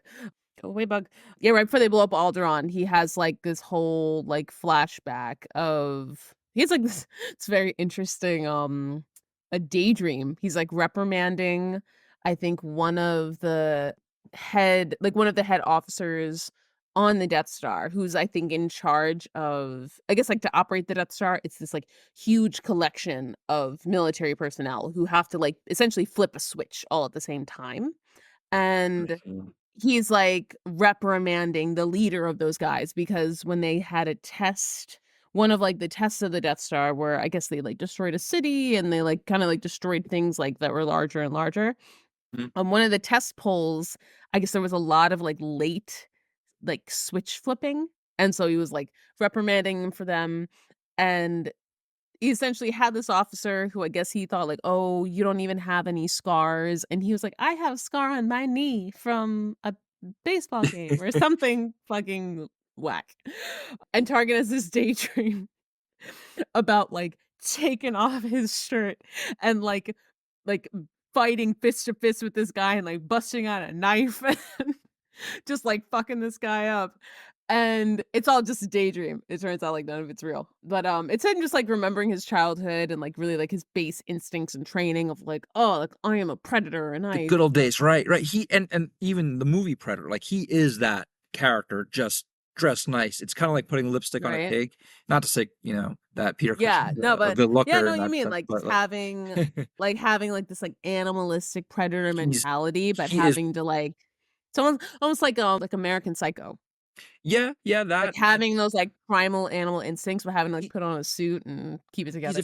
he's a fusion of Patrick Bateman, Predator, and Terminator 2, the T-1000, whatever, the Robert Patrick, the Yeah. liquid silver one, yeah. Yeah. That's who he is. He's just endless, and in the sense that he's he's here to kinda exterminate humanity in a sense, or at least threaten to. What if Yeah. everyone disobeyed? You'd have to follow the rules and destroy the entire galaxy with the Death Star. Mhm. He's like, "Well, they made their fate. I have no option but to Right? push the button." Exactly, like, if they didn't get it the That's it. first Fight's time over. from that other planet I blew up, I They'll guess I never gotta get it. blow up their planet. They'll never get it, right? No one Never wants gonna so get it's like it's just the Death Star, it. that's it. That's the kind of psychopathic mind, I think, where it is nurture, yes, it is the system, but it honed his nature because he would live in a void where it's just the Death Star floating around and there's nothing left, Yeah. because that's the order. He's like, "Well, this is the price, this is order. We have it," you know? Right, this is order, this is peace. This is And peace, like people like Luke and Leia were like, "It's fucking insane. Are you kidding me? Like, we can't no." yeah, it doesn't work Leia that experienced way. that firsthand. There's no Yeah, one who is more antithesis to that than Leia, of course, because she's the right? direct one who feels Alderaan's loss. Alderaan didn't know they were gone. She did, you know? So Yeah, she knows the exact opposite of what Tarkin wants is her dream, you know? exactly. She's like, "I don't wanna be that." Mhm. I just had a great thought. What? Tarkin is Peacemaker. Yeah? You mean from Tarkin DC? is P yeah. Yeah. Okay. Yeah, I can see that. John Cena, the whole thing. Yeah, yeah. Tarkin is Peacemaker, like, peace by any means necessary. Yeah, yeah, I will make peace, and, I'm if gonna even if the peace beat just I'm me and gonna the beat boys peace right into your face. yeah, and just it'll be debris of peace just colliding, other debris of Mhm. other pieces. Maybe that's what he was "Oh, Right? I thought you said peace. I thought you meant Oh, pieces." Yeah, and that's pieces. ki and that's that's who he is really, because it's like peace to him would just Mhm, be, "Alright, we're just sipping tea on the Death Star now, there's no life left." And I'm going into the future because it does inform the past or the present where we're at in the Clone Wars now. Because right, it just happened, Phantom Menace happened, Attack of the Clones happened. We're now, looking at Battle of Camino, and, Marcana. This is when he was a captain and commanded that, so now he's finally, like, facing separatists. This is his first big war, you know? mhm. It's the first galactic war Yeah, pre or predecessing the actual galactic civil war, but by technical definition, it is a war in the galaxy. So it's a galactic war, and it's mhm. his first foray into this. And, you know, he's looking at the clone troopers now. He's like, they're ordered, sure, but they're getting too individual, and it's Jedi and their stupid mysticism and new age honky tonks, what's all this rock music making them go crazy, like Oh that's my that's who he god, is at this point. he wasn't a fan of anything going on. He's like, "I don't like these guys getting out of line and all these." He hated that the Jedi were, like, not only was the clone army, like, this Jedi-led army, but, like, "Oh, why are they generals in this army?" He Which is like, he didn't like there's a anything about it. there's a fair argument for that. And Like, that's probably why why he are they? phased out it's probably why he phased out the clones over time. He's like, "I'd rather." It's easier to make individuality suppressed and stomped on than it is to take something that's, robotic and give it personality. Well, no, Mhm. it's yeah, it's easier to do the former. The rest, like, once they have the personality, they know what they were missing for so long, and they don't wanna Yeah. let it go. So he's like, it's easier to groom them into a stormtrooper versus the clone troopers, like, they're getting too individualized over time, they're not getting more, versus it's the Yeah. opposite trajectory, and he's like, with the Jedi, they're just new age hippies smoking pot, I don't wanna see them, they're walking around the Rex Center naked, I'm seeing their that's how he looks at the Jedi, honestly, he's like, "They're Yeah. disgusting, get them out of my sight," and he's looking at the Separatists too, he's like, "Fucking disorder," and in his mind, he's like, "I need to get a rein on all of this from Yeah. within and reform this because this shit cannot fly. The Republic's clearly weak, it needs to be something more," and this is where you're starting to see his ideology and his willingness to participate in, like, genocide later on because it's like, "Okay, these are the steps, I'm not liking this chaos around me, everyone's a friggin' incompetent, they're not following the manual that I laid out. This is the way to go. And but he's still he still respects rank because he faces off against some Jedi. Obi-Wan even. He disagrees with them, but at the end of the day, he'll make his comments, but he won't really disobey. He'll be like, "All right, I don't like this, but you're the Exactly. commanding officer." You know. Right, like, he's still staying in line, Mhm. but and this concept will, like, bring us into a very special relationship he forms with a very special Jedi. Because his issue with the Jedi being generals is that, like, Tarkin's mentality is, like, by any means necessary, like, limitations are not really a thing, while the Jedi, he feels they're constantly held back by essentially by their morals and their ethics, like, and what he sees as their limitations, like, they're only gonna go so far, which, I mean, I think is a kind of theme across the board with Jedi, and yeah, especially, like, in a war, like, they're only gonna go so Right. far, like, You're not gonna go to the bunker and get Hitler now. You came all this way. That's kind of how that they look part. at it. Um, and it brings us into a very interesting, informative time, I think, in Tarkin's not only Tarkin's relationship with the military, but his relationship with the Jedi that I think is, like, kind of I think it's, like, the final straw of how he's going to feel going into what we know is going to be Order 66. When him and our good friend Master Evan Peel get captured by the Separatists. And Um, capture is messy. It is chaos. It's not order. Capture is messy. Capture is very messy. So it's after the Battle of Murkana, Yeah. and We're in Tarkin 20. is yes, and Tarkin is on a mission with Master Evan Peel, who is kind of looks like a taller, wrinkly, pink version of Yoda. I, like, love his Or look and his Dobby. voice. Kinda looks Dobby He too. does look like Dobby. He's That's a the much better color and the comparison, but right? also He kind is of he's a few franchises, honestly, you can look right? and he even Right, looks like I Palpatine. see right, right, it's a little Palpatine, a little Dobby, there's, a little Lord of the Rings. Mhm. And, My precious. I'm spacing.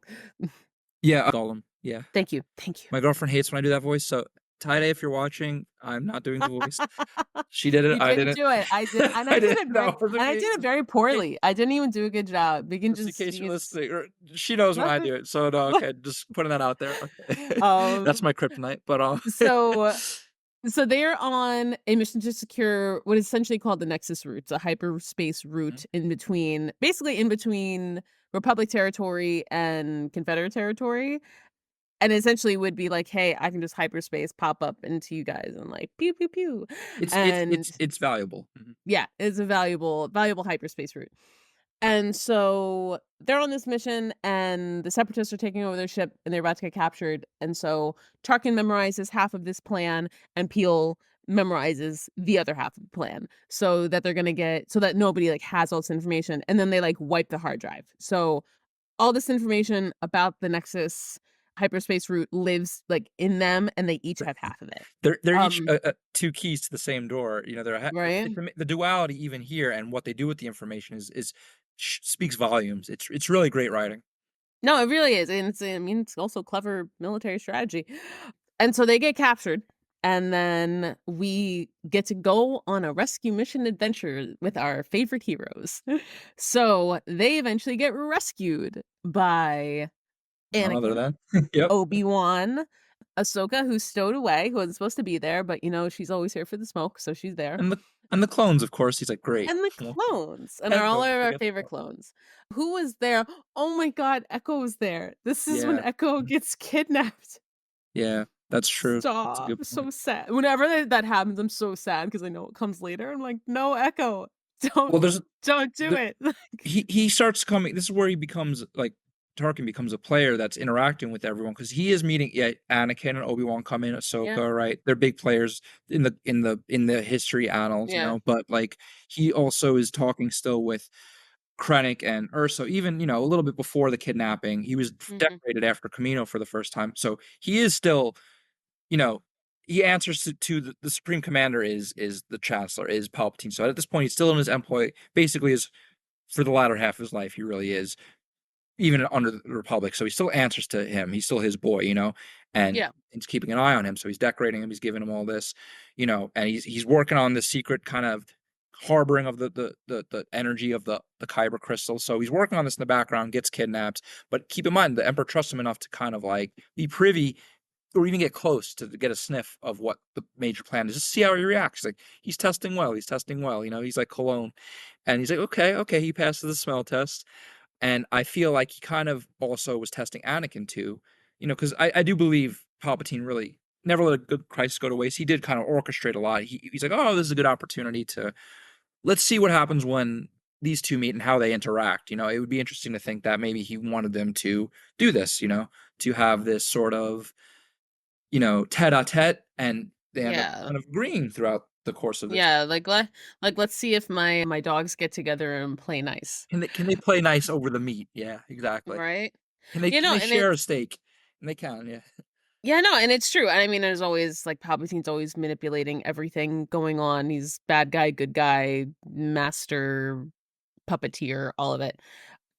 I mean, even to the point where, yeah, they got captured because And Palpatine is the leader of the Confederates, and I don't know if he knew he like what him and Peel but would do with like what they it's did, but it's a ploy they always he captured himself. That was the beginning of Revenge of the Sith, and he did it a essentially, few yeah, times in Clone War. It's like kind of like, all right, right, cap yeah, it's just a bait and switch. And honestly, like also not just captured but tortured. So in a sense, he did that. Palpatine has no problem torturing his own boys, as we know. yeah, Like his no, crew is expendable, and if it doesn't break you, then okay, all the better congrats. for him, You're right, exactly. If it does, then you weren't worth shit. right? You live on to be used by me You're for a my aims mall. another day, You're a like Maul and a Dooku, right? You're gonna lose some limbs and facts, heads. But it's like, but honestly, that's what I see here too. With that torture, that informs also. It doubles down. It's like being tortured. Okay, all the more need for order. This is chaos. This torture. This does nothing for me. yeah, I'll employ torture like in the Death Star when he does a little probe droid thing. hmm I'll torture you, but you don't torture me. I'm an important executive. I make this galaxy run. all right, This is never going to happen again, and I think that's why he employed torture on others because he even mentions it later. He says, I think it was to Galen Urso. He says, "Were you ever tortured, Dr. Urso?" He's like, "No, I wasn't. You were?" And he's like, "Repeatedly." That's just one word. That's it. Repeatedly. yeah, To boil down all those hours and hours of what made him answer that so succinctly. yeah. He's very Yeah, and also just like that constant, like that very like repetitive notion of like I'm made of tougher stuff than other people. yeah. Like I It's his will like badge of rise honor. when you'll fail. Right? It's a badge It's of his honor. pledging. He's like, "You didn't pledge, I pledge. Do you do Mhm. a keg stand? Didn't think so. I just did kegs and eggs, buddy." It's like he is a Not college kegs and frat boy at this. not kegs and eggs. You're letting your upstate New York college Yeah, education show. sorry guys. This is what we did in the old new of York. Oh yes. Oh yes. Yeah. Many things were done in upstate New York colleges. Oh, I thought this was international. Sorry. It's a local custom, but Local thing. It's a Northeast thing. but to him this was the equivalent in a sense. He's very much like, yeah, you weren't tortured exactly. I come above you. I outrank you. You listen to me. You listen to the tortured. The Right? tortured's the one who does the torturing. Right?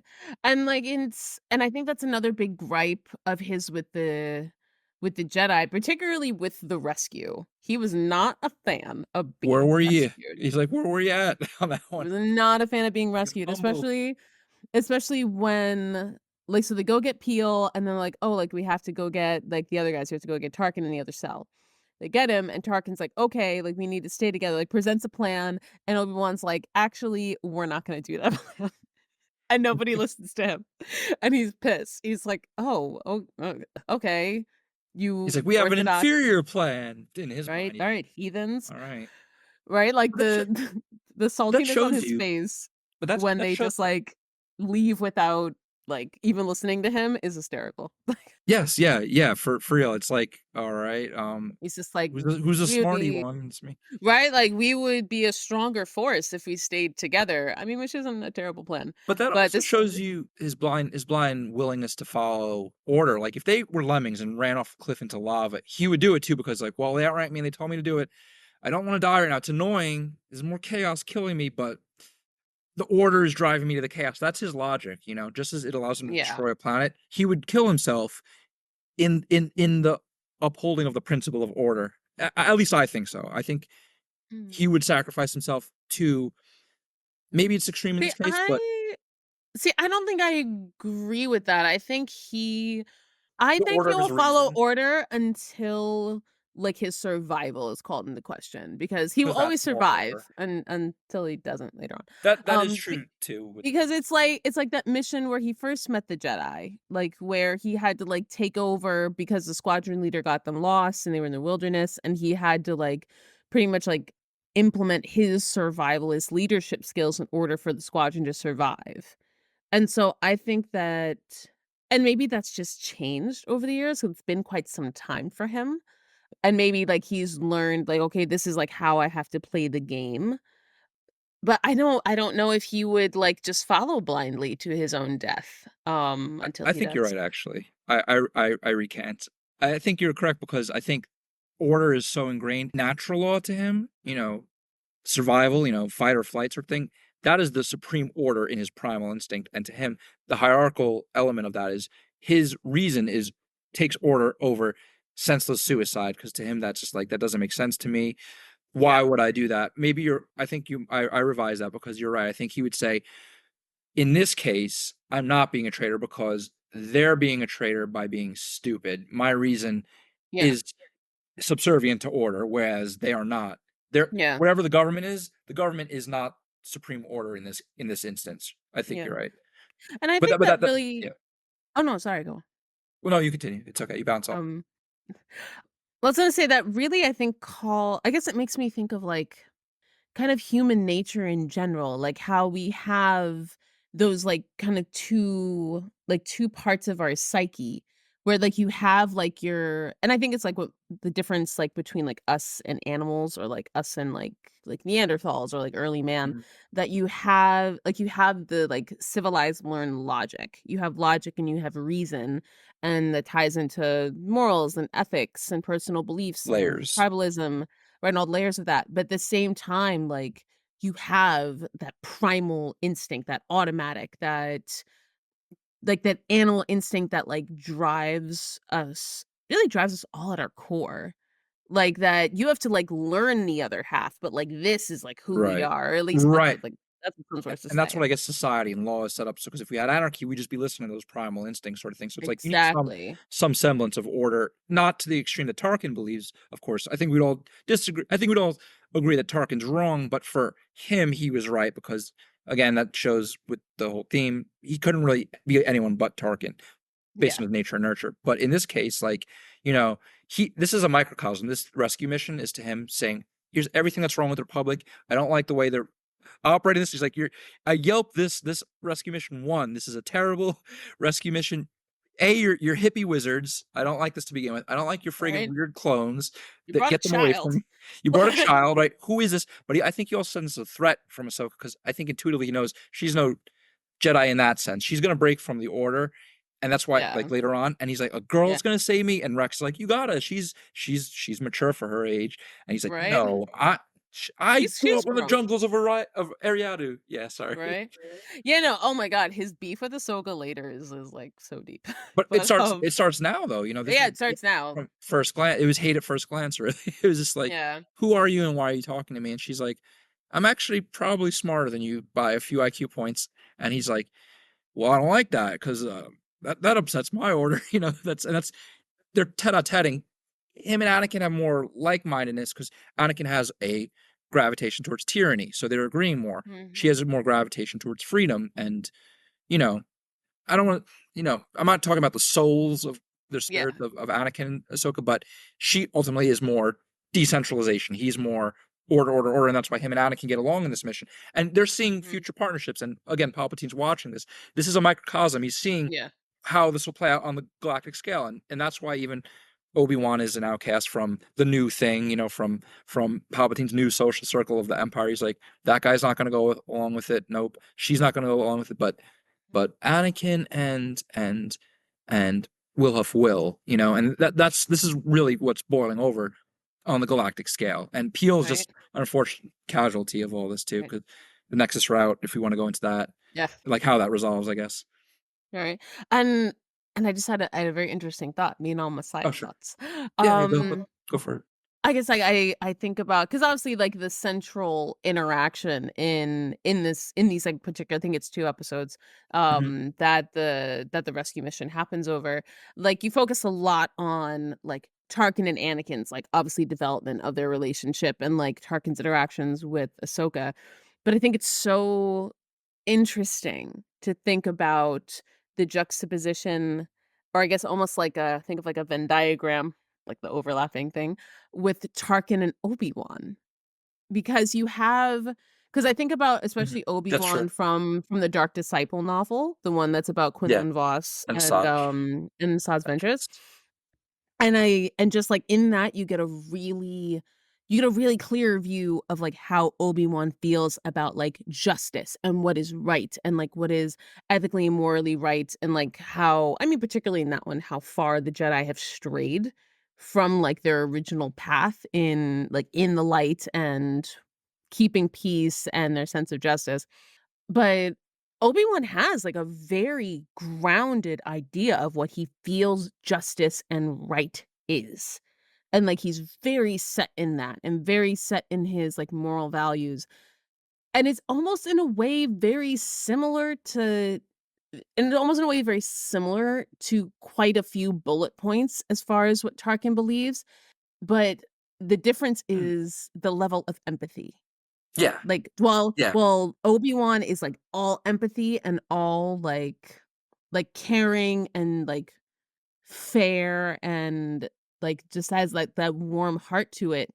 Tarkin is devoid of that, and I think that's the difference between, I guess, like, what maybe polite society would consider, like, to be morally right, and, like, maybe more what, like, as like, someone who's, like, a sociopath would see as, like, clean cut Yeah, justice, yeah. order, and that's really the difference between them. But it's like there's so many, like, overlapping principles that you would think they would agree on, but it's just kind of 2 different sides of the same coin in, like, an At interesting way.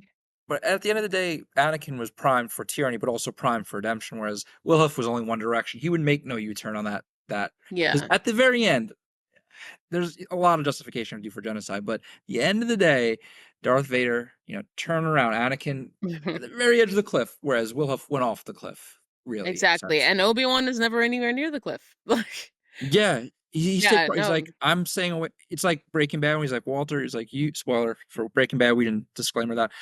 "You're a ticking time bomb. I have no desire or intention to be around you when you explode," sort of thing, and that's kind of like what Obi-Wan was like. Even though he did get involved in the Death Star and to die that way, he didn't look at it as death in that sense because he gained immortality.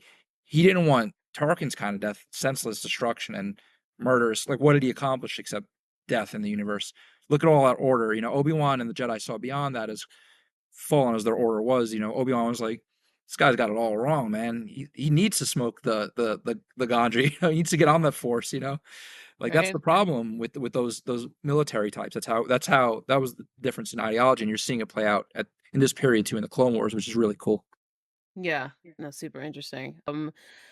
And so we see that development of the relationship between him and Anakin and like the first like little whispers of that and like all the music in the background of the dun dun dun. Yep, yep. I And love that. and they get this great and they get like so many great exchanges. Not only do they commiserate on how they feel that like the Jedi don't go far enough, and that's what makes them ineffective military generals.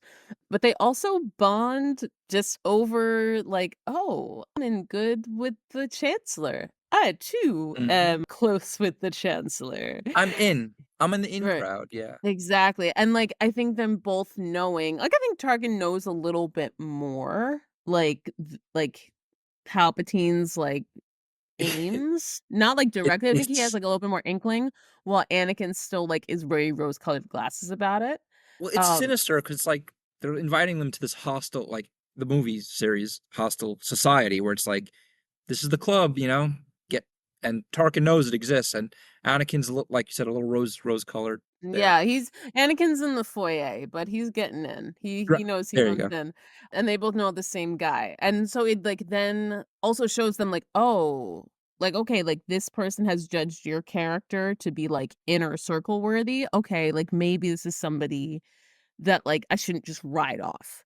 Like, whether Tarkin writes off Anakin as just, like, another, like, hippy-dippy Jedi, like, not doing enough, and vice versa, Anakin writing him off as just, like, another military asshole. Yeah, yeah, and I love it's because it's getting less tropey as tropey as the original trilogy started because it started the Oh, franchise. definitely. It's de-troped at Mm. this point, or it's inverted the Character trope. development.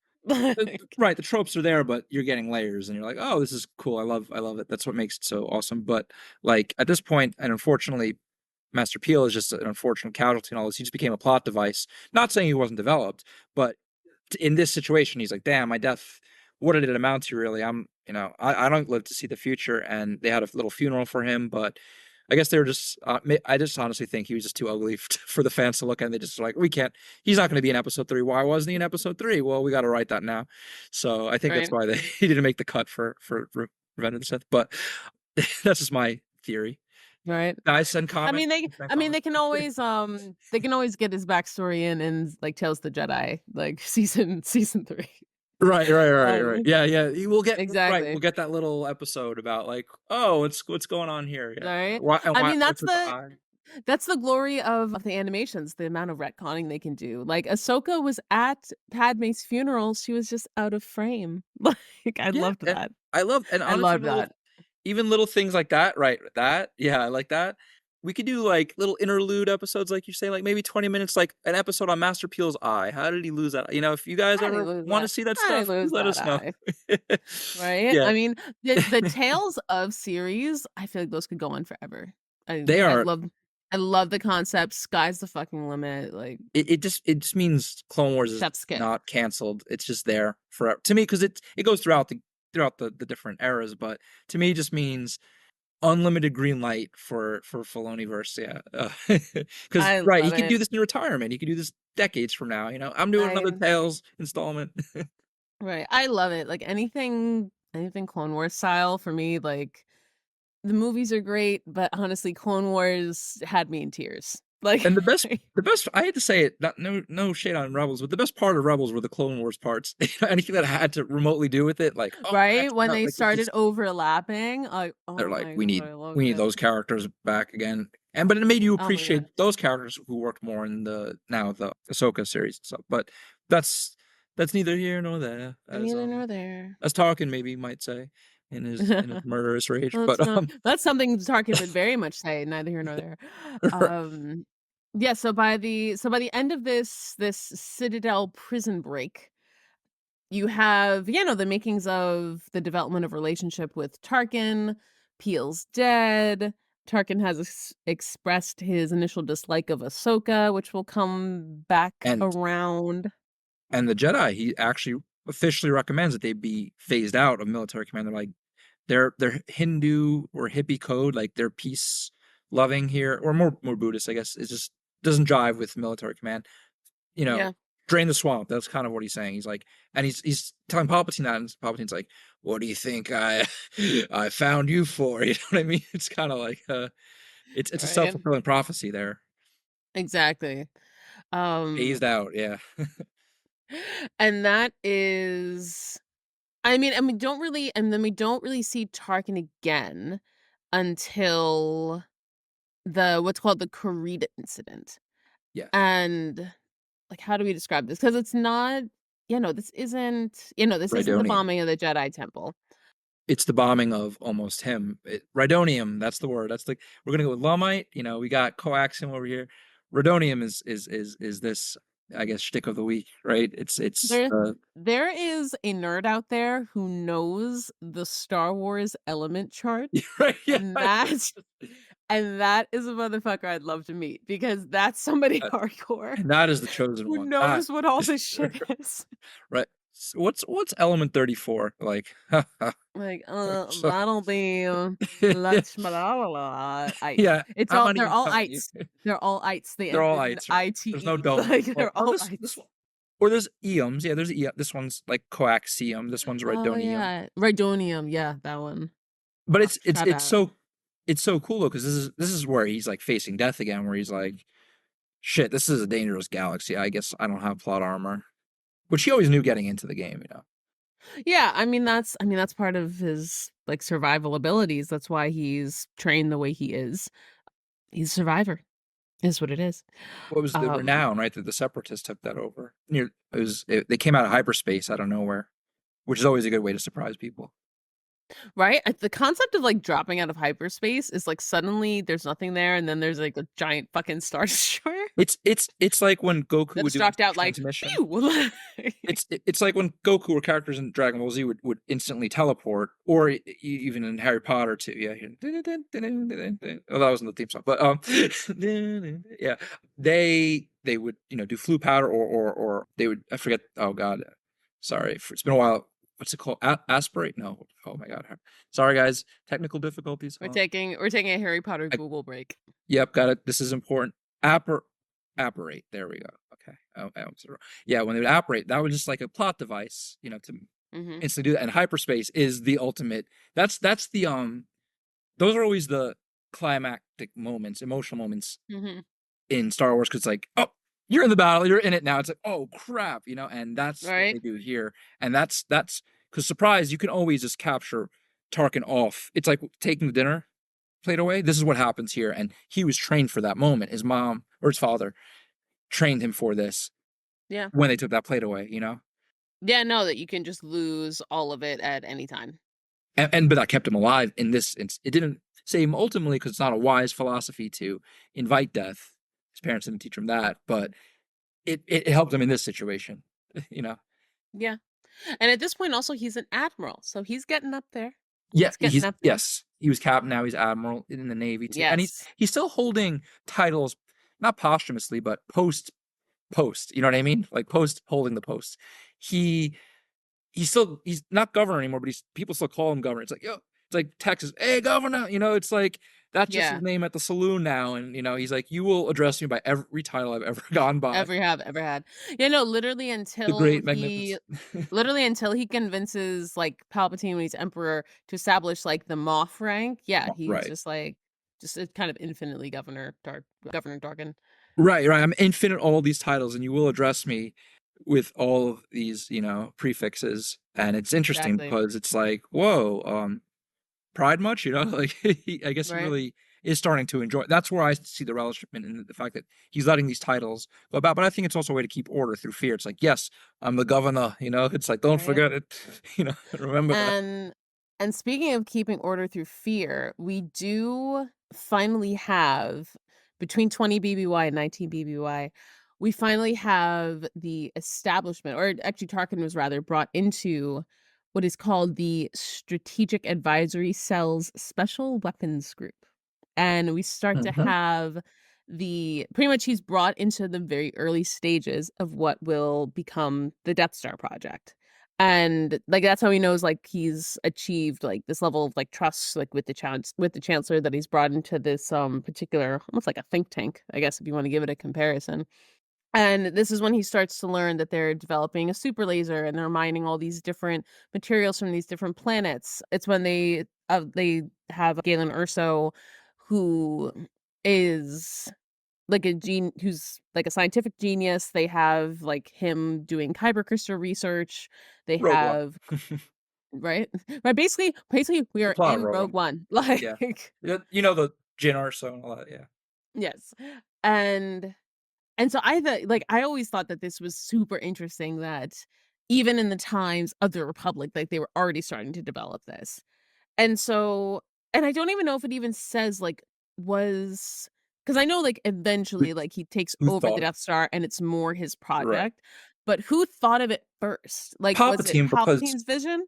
because in episode 2, the Geonosians hold the blueprints of it. So by that point, who there were Yeah. no commanders or commandants in the war except Palpatine and Dooku because the war hadn't Yeah. started. So he had already had to have had that blueprint, but the Mm, Geonosians developed it and with in collaboration with others, of course. But a lot of it was Geonosians technology combined with kyber crystals combined with Palpatine's direction over it. I don't know what inspired Palpatine actually. Maybe I need to read more because I'm not as versed on all of his motivations, but mhm. I am interested in what gave him the idea of the Death Star. Maybe it was just naturally intuitive and the logical, inevitable conclusion, but like, Yeah. I actually want to know what physically, inspired that idea specifically, Yeah, no, I would love to read up on that, like, have some sort of record of, like, his initial musings of it, like a weapon. I mean, I think Tarkin was able to take such hold of it because it was so in line with his ideology of, like, firepower and law. Like, you need the biggest Oh, gun to instill the most fear to keep order. So I think it was I mean, that was probably his wet dream. He probably saw it and was like, "Oh my god, this is the best thing I've ever heard." yeah, well, actually, hold on, Jamie, can you pull it up? Sorry, no infringing on Joe Rogan's podcast. We'll let the censors get Right. that one, but Should Joe but no, ever wanna talk about Star Wars, we're because here, one of those man. motherfuckers take. You ever take what is it, ketamine? He does or not peyote, whatever. He does But all of it. I'm yeah, all down. of it. But I'm down. but but but I'm looking it up. It actually says it dated back millennia. The idea of the Death Star of a planet-killing battle station to the old Sith Empire when tyrants were enjoying the idea of such a super weapon. So he's just being a natural Sith, honestly. He probably I read this in old scrolls. You know? I was wondering that, and, like, sometimes I'm not as confident about, like, my old Sith lore, but, like, the concept of, like, a planet-killing device isn't new. Like, they had it during, like, the Sith Wars, and I think, like, the Mandalorian, like, Yeah, Jedi War. it, it, Like, there it, was it's something just that it's nuclear I bomb. think it was whatever destroyed Mandalore the first time? No. No. No, I'm thinking of, the Siege of Mandalore. There was Right, something that, like, happened that a made cataclysmic event. Mhm. yeah, some cataclysmic event. I don't think it affected Mandalore, I think it was a different planet. But, like, it was, like, during the time of, like, Revan and his fall and the establishment of the rule of Well, 2. I Like, know there there was a was some device.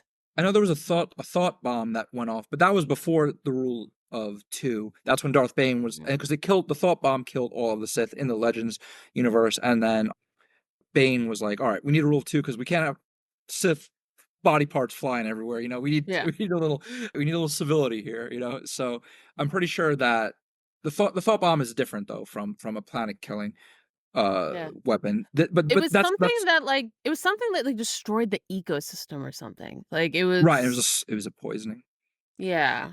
Well, this, according to the Wikipedia, there was nothing in between that original old Sith Empire idea and when they're holding up the blueprints in Episode 2. So it looks like it Okay. chalk it up to a ambiguous Sith scroll. Yeah. That's Yeah, basically no, probably, like, pulled that from a holocron.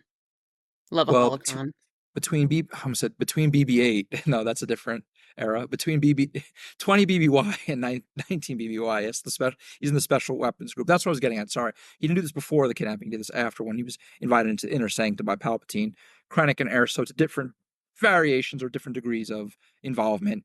Erso was the unwitting scientist who basically made Frankenstein alive, but he didn't mean to. He was Igor, I guess. Mhm. He was just poor Igor. Right. But he was just collecting corpses, having no idea what his master's using it for. What are you doing over there? So Eh. Scientific research. yeah, Scientific don't you? research. It's for endless energy. We're gonna solar panels across the board. Everyone will be happy, and it's like, oh shit, Right. they're forming an empire here. Right. It's like end Is times. Yeah. is the, I guess correct me if I'm, like, wrong in this thought process. Is the special weapons group, I guess the people who are probably, like, brought in on, like, those kind of secret projects, that's the beginnings of the makings of is it the it's not the Dark Council.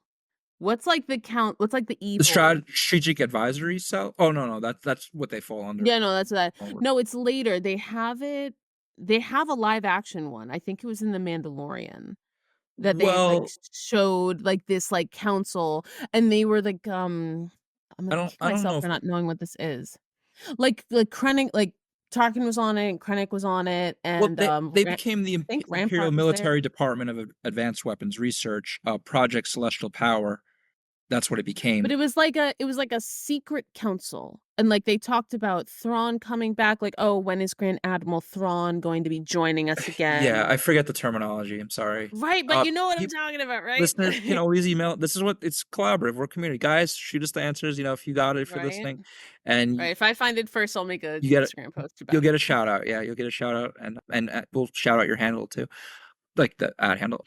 But I mean, but that's what's going on too with this special weapons group. It actually exists as early as Phantom Menace 32 BBY because they were being funded like all like Trade Federation, all that Yeah. the munitions and Geonosians and the techno factory, the techno, what are they called? Techno genius. I always forget their names. Episode Oh, the two, the Techno Camino? Union, Techno Union. There you go, Techno Union. Oh yeah. Yes, yes, Yeah, I yes. was like Techno Union. They all funded all of this, so it was Yeah. his sponsors, his corporate sponsors. She was really building his super PACs in a sense to Yeah. become emperor and dictator. He was really getting their funds and mismanaging funds to them, but to Right. him Well, I mean, centralizing power. that's really what he learned from Plagueis. Like Plagueis couldn't Exactly. do anything without having his mass amounts of like banking clan money. Right. Sorry, everyone. You can't discuss Star Wars or Tarkin without Palpatine because everything is his plan Yep. or counter to his plan. So Exactly. that's And I feel you can't discuss Palpatine without discussing Plagueis because and you can't discuss Plagueis without discussing Yakata Prime, who in the Legends universe they were the very first Force user. You guys go enjoy that. There's many good books on them, but but yeah, honestly, yeah, it all connects. And honestly, it's if you ever read like the Silmarillion, which Tolkien, everyone, Mhm. very very popular fantasy author back, and they give him a read. He wrote The Hobbit. It was made into an excellent 3-part movie series. If you don't Basic, know. yeah, and Lord of the Rings too. But in the Silmarillion, they boil down the whole plot of Lord of the Rings to one paragraph in this giant history book. It's one little paragraph, and that just shows you that's all Palpatine is. If you ever read like the Star Wars history books, like, and there was a Clone Wars, a Galactic War, and then all this other crap happened. You're like, how big is the scale? Palpatine was Right. just a little nub, but it was so Right. over. Little You footnote. know, he only had a very short galactic reign, only a few, like barely 4 decades. So Right. And then somehow Palpatine returned. Like somehow that's a somehow. quote. That's actually a Yes. quote that's a line of dialogue from episode 9. Yeah. Thank Somehow. you. Thank you, Poe. Thank you, Poe. Somehow. Actually, somehow is a legitimate literary technique. It may Right. not Right. be approved by all, Somehow. but it is. Like It works. I'm who not gonna say, knows? well, that's Like illogical, you know. well, But I think that well, I mean, speaking to somehow Palpatine returned, I think that's all the really fun retconning we're getting with Project Necromancer and like what yeah, happened with like his background stuff in between. Like what was going on during the reign of the Empire where he was like setting himself up where it's like doesn't matter if Vader kills me like he's probably going to. I will return. yeah, That's my Palpatine laugh. yeah. He just sounds. But Like that's an angry gerbil. honestly, Robot Chicken does it better than Palpatine does in the movies. They get his laugh so spot on. It just sounds like burnt toast, like making a sound. That's kind of like, and I guess that's what he is. But like that's his laugh, and it's Ow, so my face iconic. hurts. The three biggest voices that people remember from Star Wars. Okay, four. I got to include Yoda, Jar Jar, Chewbacca, and Palpatine's laugh. I would say Palpatine's laugh is just iconic. It's in the pop culture. It's Oh, like wait, the I got Wicked Witch of another the one. West. Wait, I got one that might be the top one. What? Vader's breathing. Yeah, breathing is different from. It depends. Well, that's a different. Well, I guess it's not really. Okay, sure. I'll give you that. All right. Top five. Those are the top five sounds of Star This Wars. thing. Yeah, next time I'll talk like Yoda. Mhm. That's funny. But yeah, I mean, so what we're kind of like getting towards the end of the Clone Wars. I'll let you lead off the next portion, but I guess just tying that segment up is let me just get back to it. Ultimately, yeah, like now this is the transition from government to government. You know, you're seeing Octavian become Augustus, and you're seeing his generals redivide the military and redivide the branches of government, or unify the branches of government, honestly. And Tarkin's in on it. He knows what's coming, and he's on the chessboard, and he's gung ho about it. Exactly, and he's, like, setting things up. I mean, really really, like the Sith, he's, like, playing the long game, like, even he sees that, like, the delays that are going to come along with, like, the Death Star, the issues in its, like, building and development, and so that's why he, like, I think at this point, like, does, like, hand it off to Krennic to be like, "Okay, Krennic's gonna be in charge of this, because Mhm. any delays that are gonna come, I can blame on Krennic." He really doesn't like Krennic, like, it's a big, like, "fuck you" to Krennic, like, the whole time. Let him It's take like the lightning hits. exactly, like, let all the delays be on him, and then when it's done, I'm gonna swoop in and be like, "Oh, well, this is my achievement because I was actually in charge of this project," but, like, let him deal with, like, the everyday fuckery. And it is a Um, coup. That's what Palpatine does with the Jedi too. He's like, let them be the bad face of the war. Who looks like the hero when I end the war and get rid of the yep, Jedi? Because those stupid fucks. Sorry, I'm not yep. calling Jedi stupid fucks. I'm doing a Palpatine impression fan base. But yeah, I yeah, mean, same I'm mindset. I'm Sith all day, I'll call Jedi stupid fucks. Okay, all right, okay, then we will, guys. All right, I But retract no that. no offense to all the Jedi lovers, I get it, like, I saw, like, a great quote going around from Filoni where he's just like he's like, "Why are you guys all dark side That's funny. approvers?" Well, it's like, He's why like, is "It's there? not a good thing. It's not a good thing to be a Sith." It's like meeting a Slytherin, or it's same thing. Right? It's like, oh, everyone's It's Slytherin. How many it's just Hufflepuffs? like it's more fun to be a bad guy. Like, It it's like, the first time I ever put on, like, a Sith cosplay, do you know how powerful it feels to wear a cape? I actually do. I Like was Darth Maul when I was 9. I don't know if I ever showed you those photos. I have right? the double Right? sided Yeah, lightsaber. I was a you Sith since I was did 9. you did tell me about it. I I gotta w find those photos. I have them actually up there, but I'll look through it nice, another day. nice. I'll bring that next time.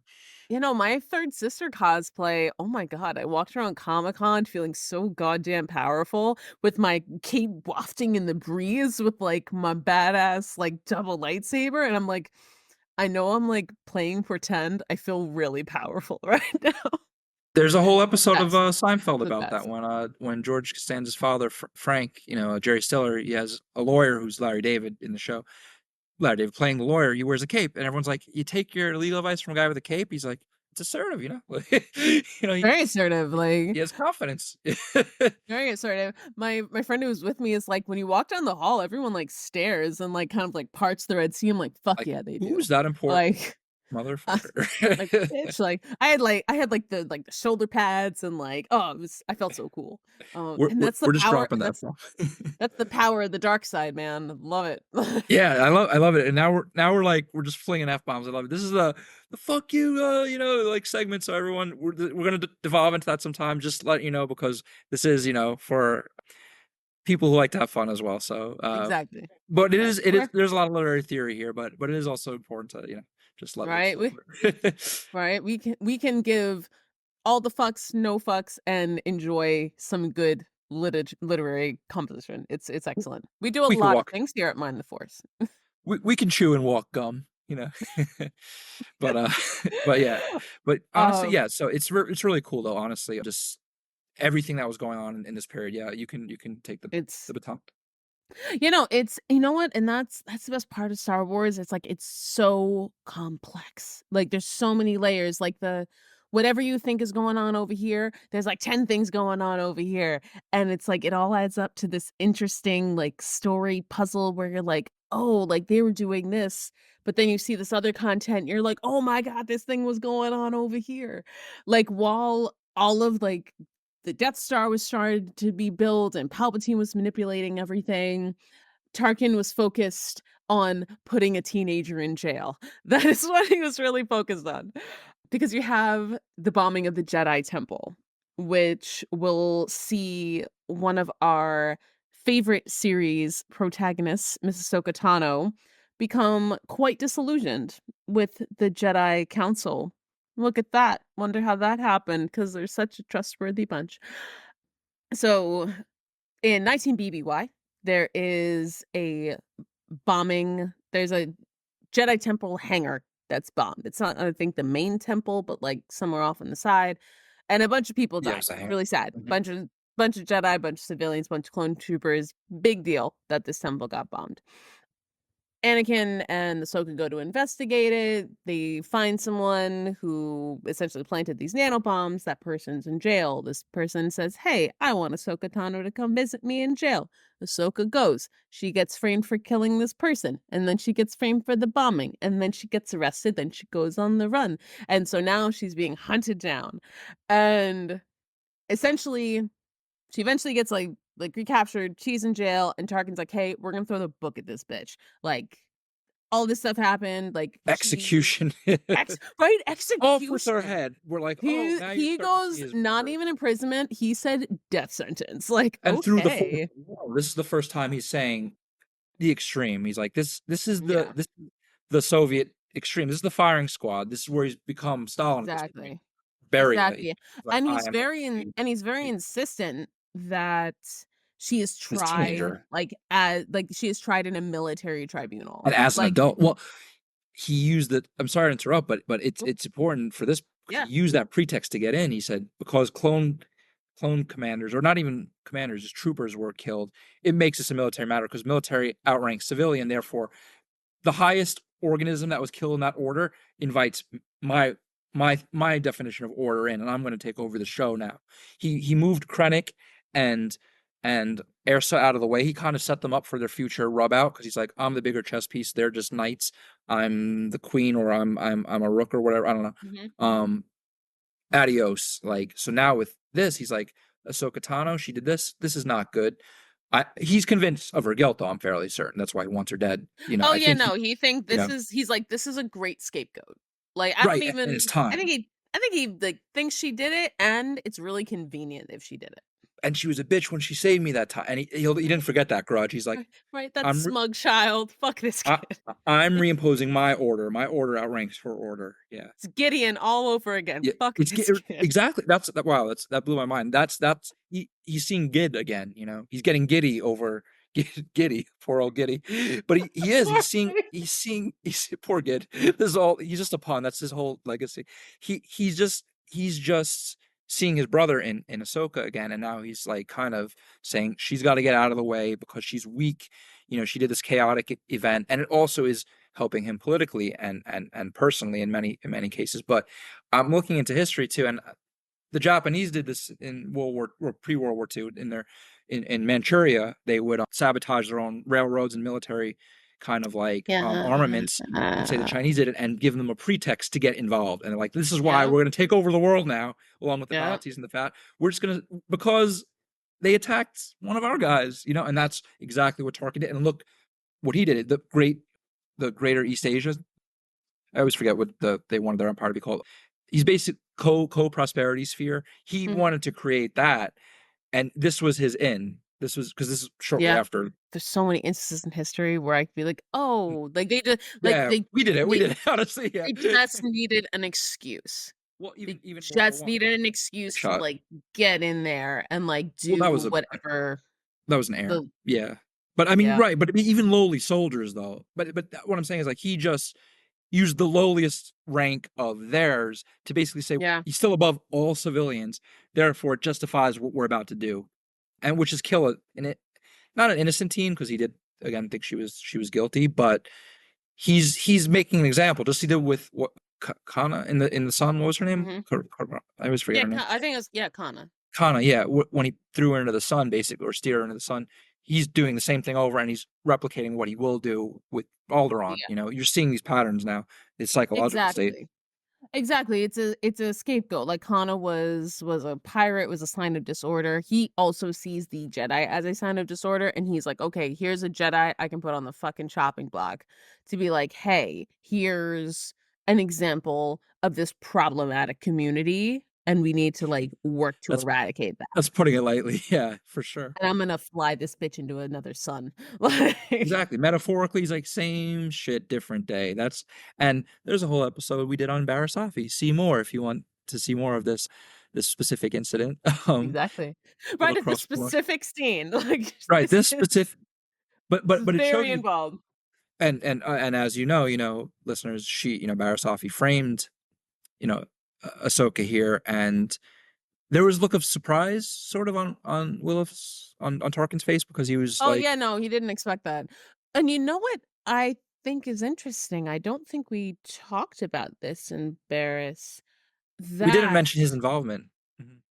yeah, well, we didn't mention Tarkin's involvement, but what never gets mentioned, and please correct me if I am wrong, if I am, like, missing a connection string, Barris gets corrupted to the dark side all by herself.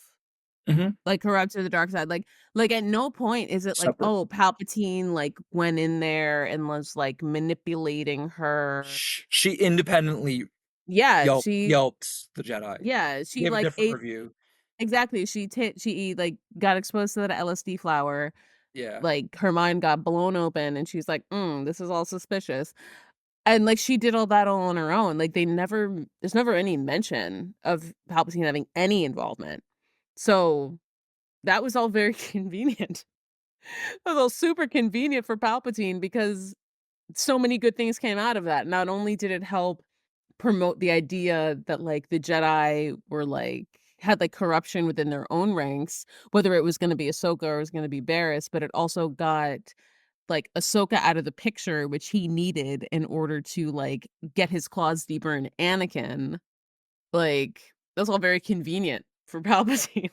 And Of the and and of all the strings he's pulling, that is actually not a string he technically pulled. but even Tarkin too, like the thing is, everyone pulls strings for their own benefit. It's kind of like I always, because I'm reading a lot of Soviet history right now, and it's Mhm. like that. It's like you, or even the mafia. It's like you perform your racket well, I'll perform mine. We'll kind of like say we'll poo poo each other's racket, but that's the goal to power, and whoever's the best will rise to top because we need a strong man leading this syndicate, and that's kind of what they're Yeah. doing here. They're like, Palpatine's like, if you can best me, go ahead, but I got Force lightning, so I know you'll never cross me. Force Like, "Where's lightning. Isn't lightning?" that a song?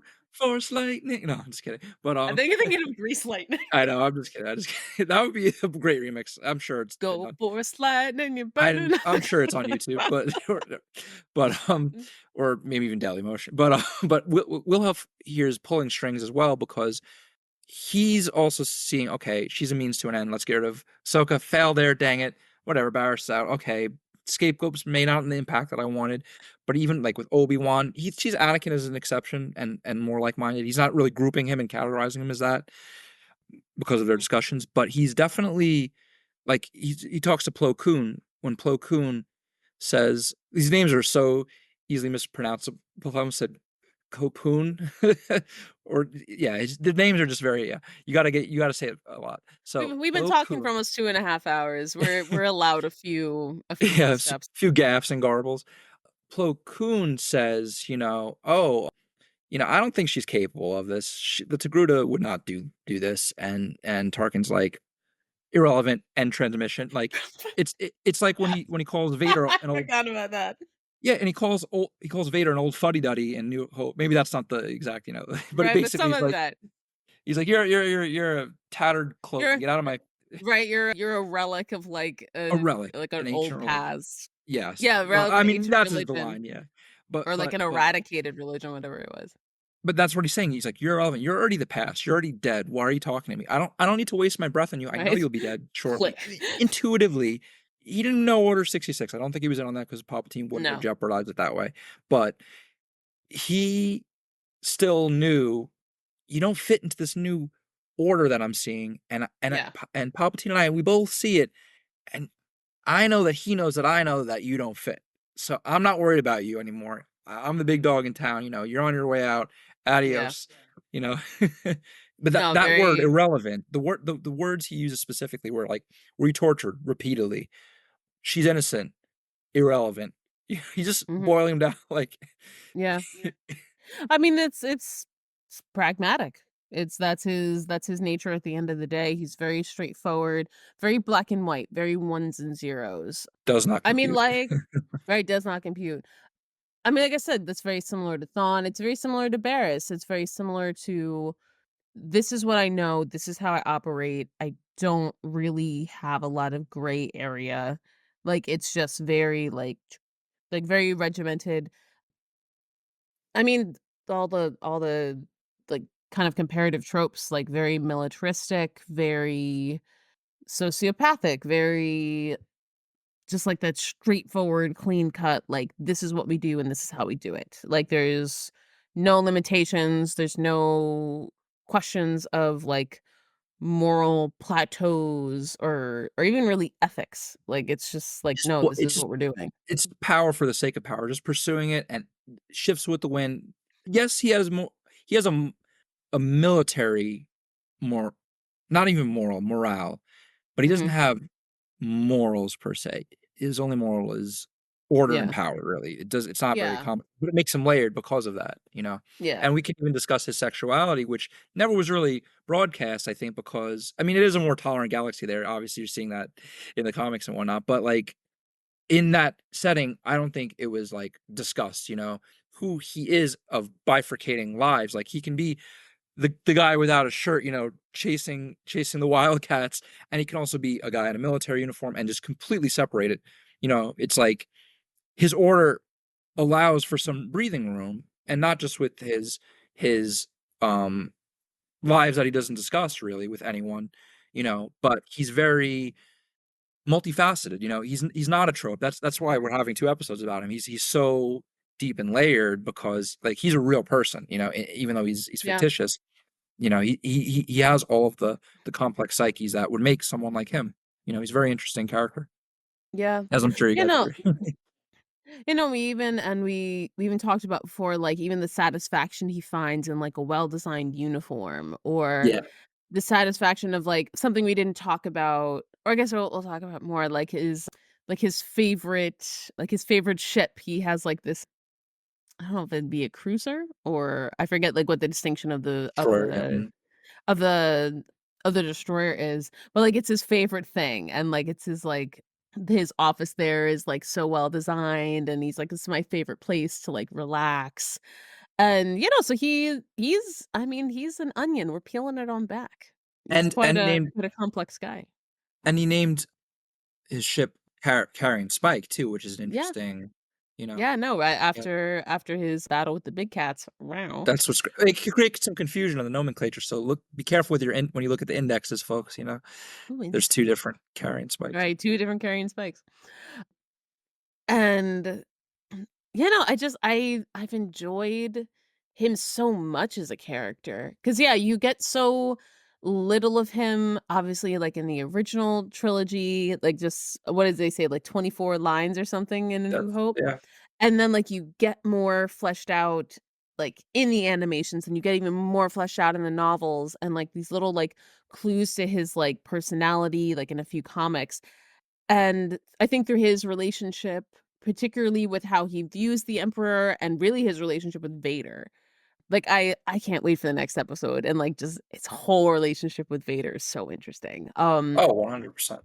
And even just, like, I'm really excited to learn more about, like, that primal survival side, because they both have that, and particularly the stretch where, like, Vader has, like, him, like, hunt him down Mhm. to, like, oh my god, I can't, I know you've Vader read those, Annual. I Vader can't Annual. wait to read those, like, oh Well, my god, it's that's fun. eh, it's just I mean, even with just such, you know, few lines in A New Hope, you know, he has such a commanding presence that it dominates the screen.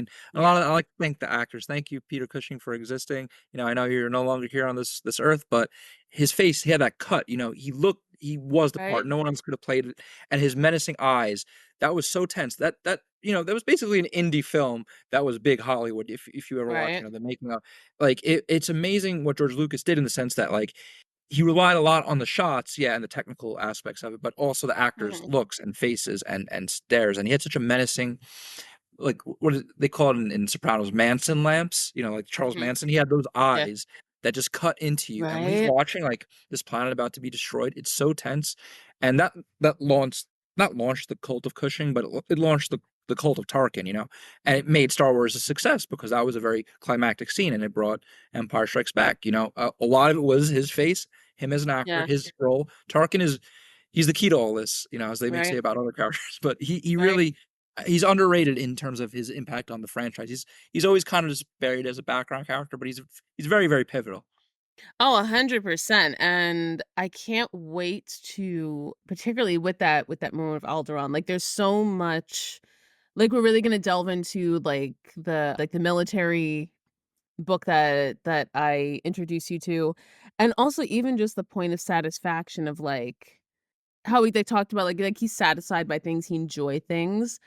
Like, the look of euphoria, even on Peter Cushing's face when he destroys Alderaan is like, "Ooh, you are just getting your jollies off, my friend." Like, this is But the ultimate, like, execution of law and order with an right. iron It fist. proves that order wins and triumphs over chaos all Exactly, the time. You're and right. I mean, granted, he ended up being misguided about what he thought the result of that would be because, like, he thought that that would, like, keep them all in line, and in the end, it actually just It fueled was the rebels even it more, was but in that moment, he was on top of the fucking world. He's just like, "Yes, blow it and it was up, blow it but up." it was chaos that took him out. It blew him up. It's karma's a boomerang.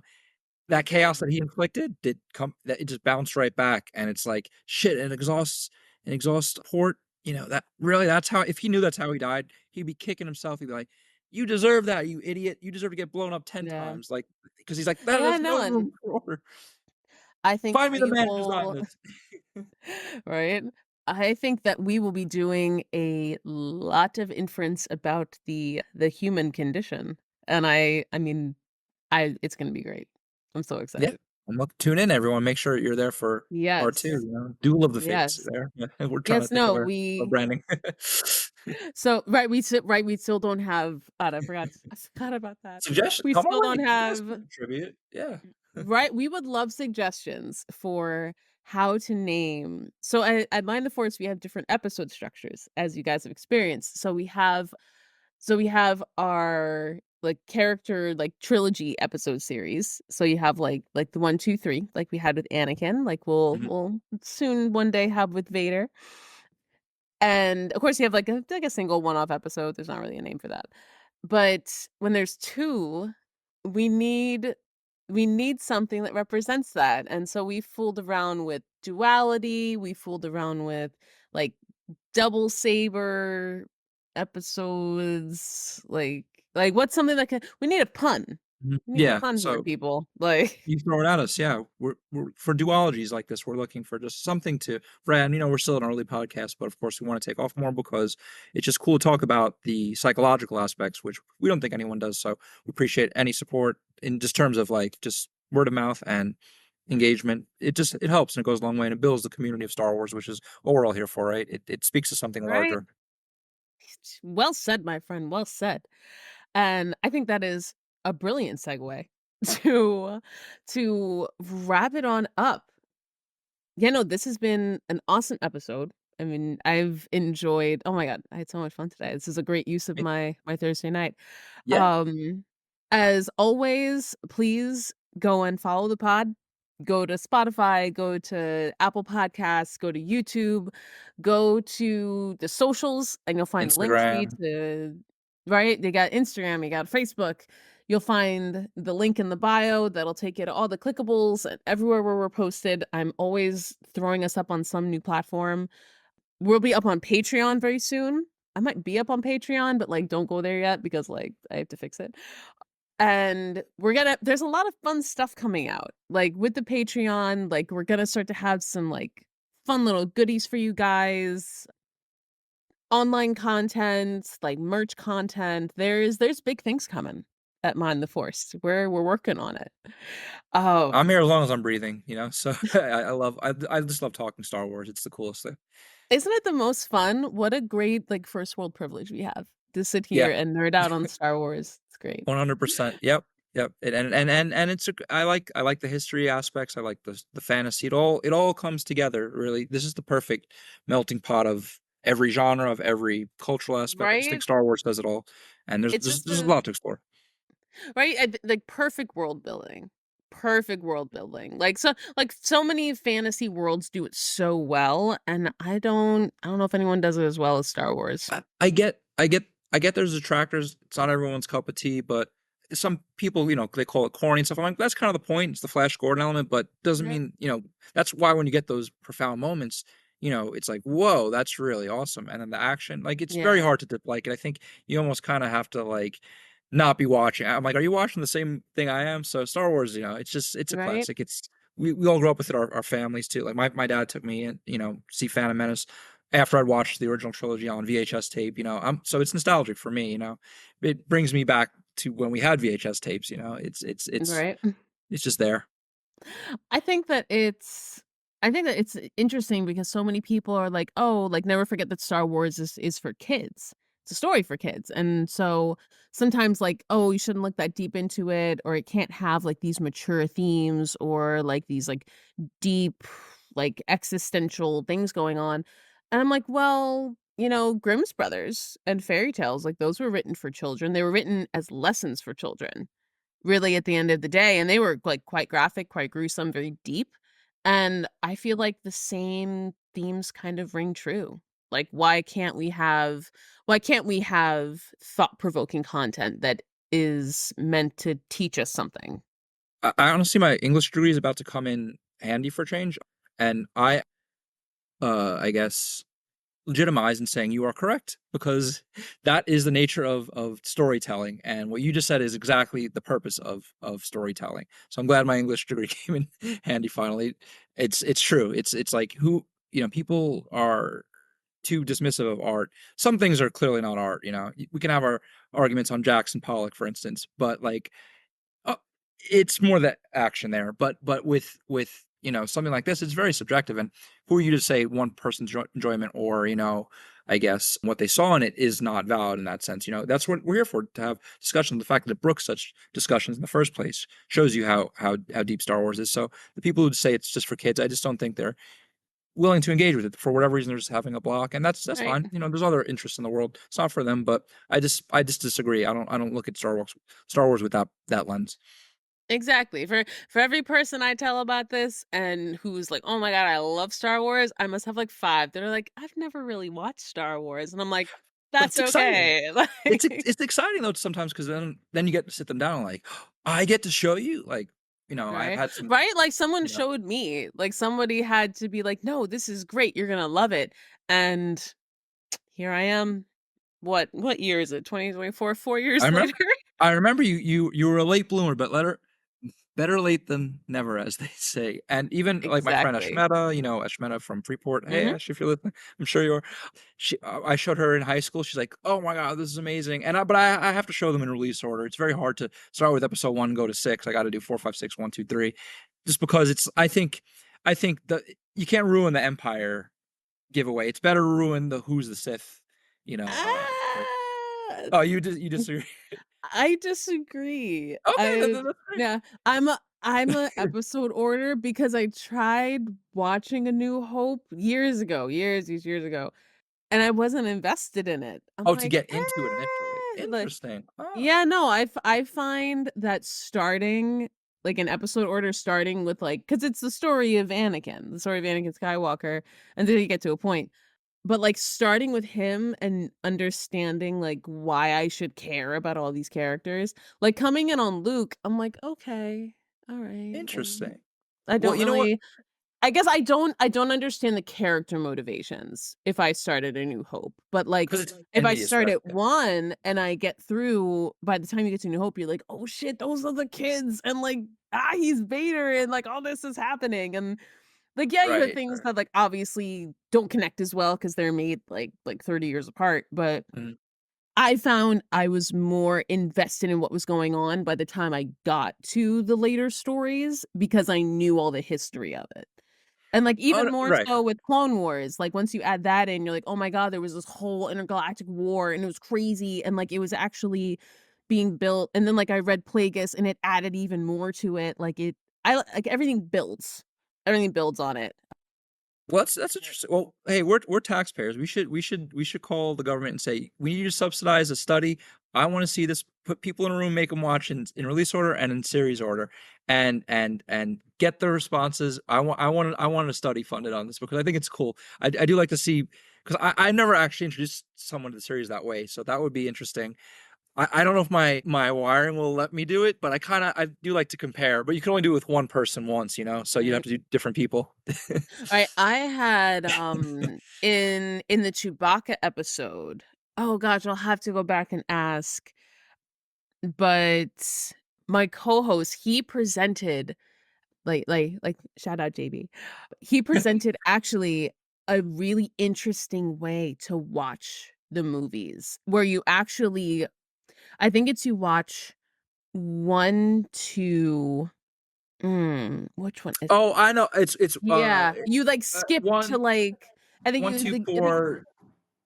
I know. There's a few. There's actually a few. It's every yeah, variation, but you like, see you the go and parallels watch all yeah, you around. go and watch, like, part of the original trilogy. I don't know if it's Empire Strikes Back and then go back to Revenge of the Sith, but the way that he described it, it's like you understand, like, the motivation more, and I was like, The "Ooh." Yeah, the I would have to look back at what he said, but it made a lot of sense. It made right, a 'cause lot of sense. I was like, "Ooh, that's interesting." to me though, at the same time, that's kinda like walking a tightrope over a volcano. It's like you really are playing with fire there, because someone may not enjoy it if they prefer chronology. It kinda depends on the person, I think. Yeah, If you're doing it on a second rewatch, third, then yeah, play it up.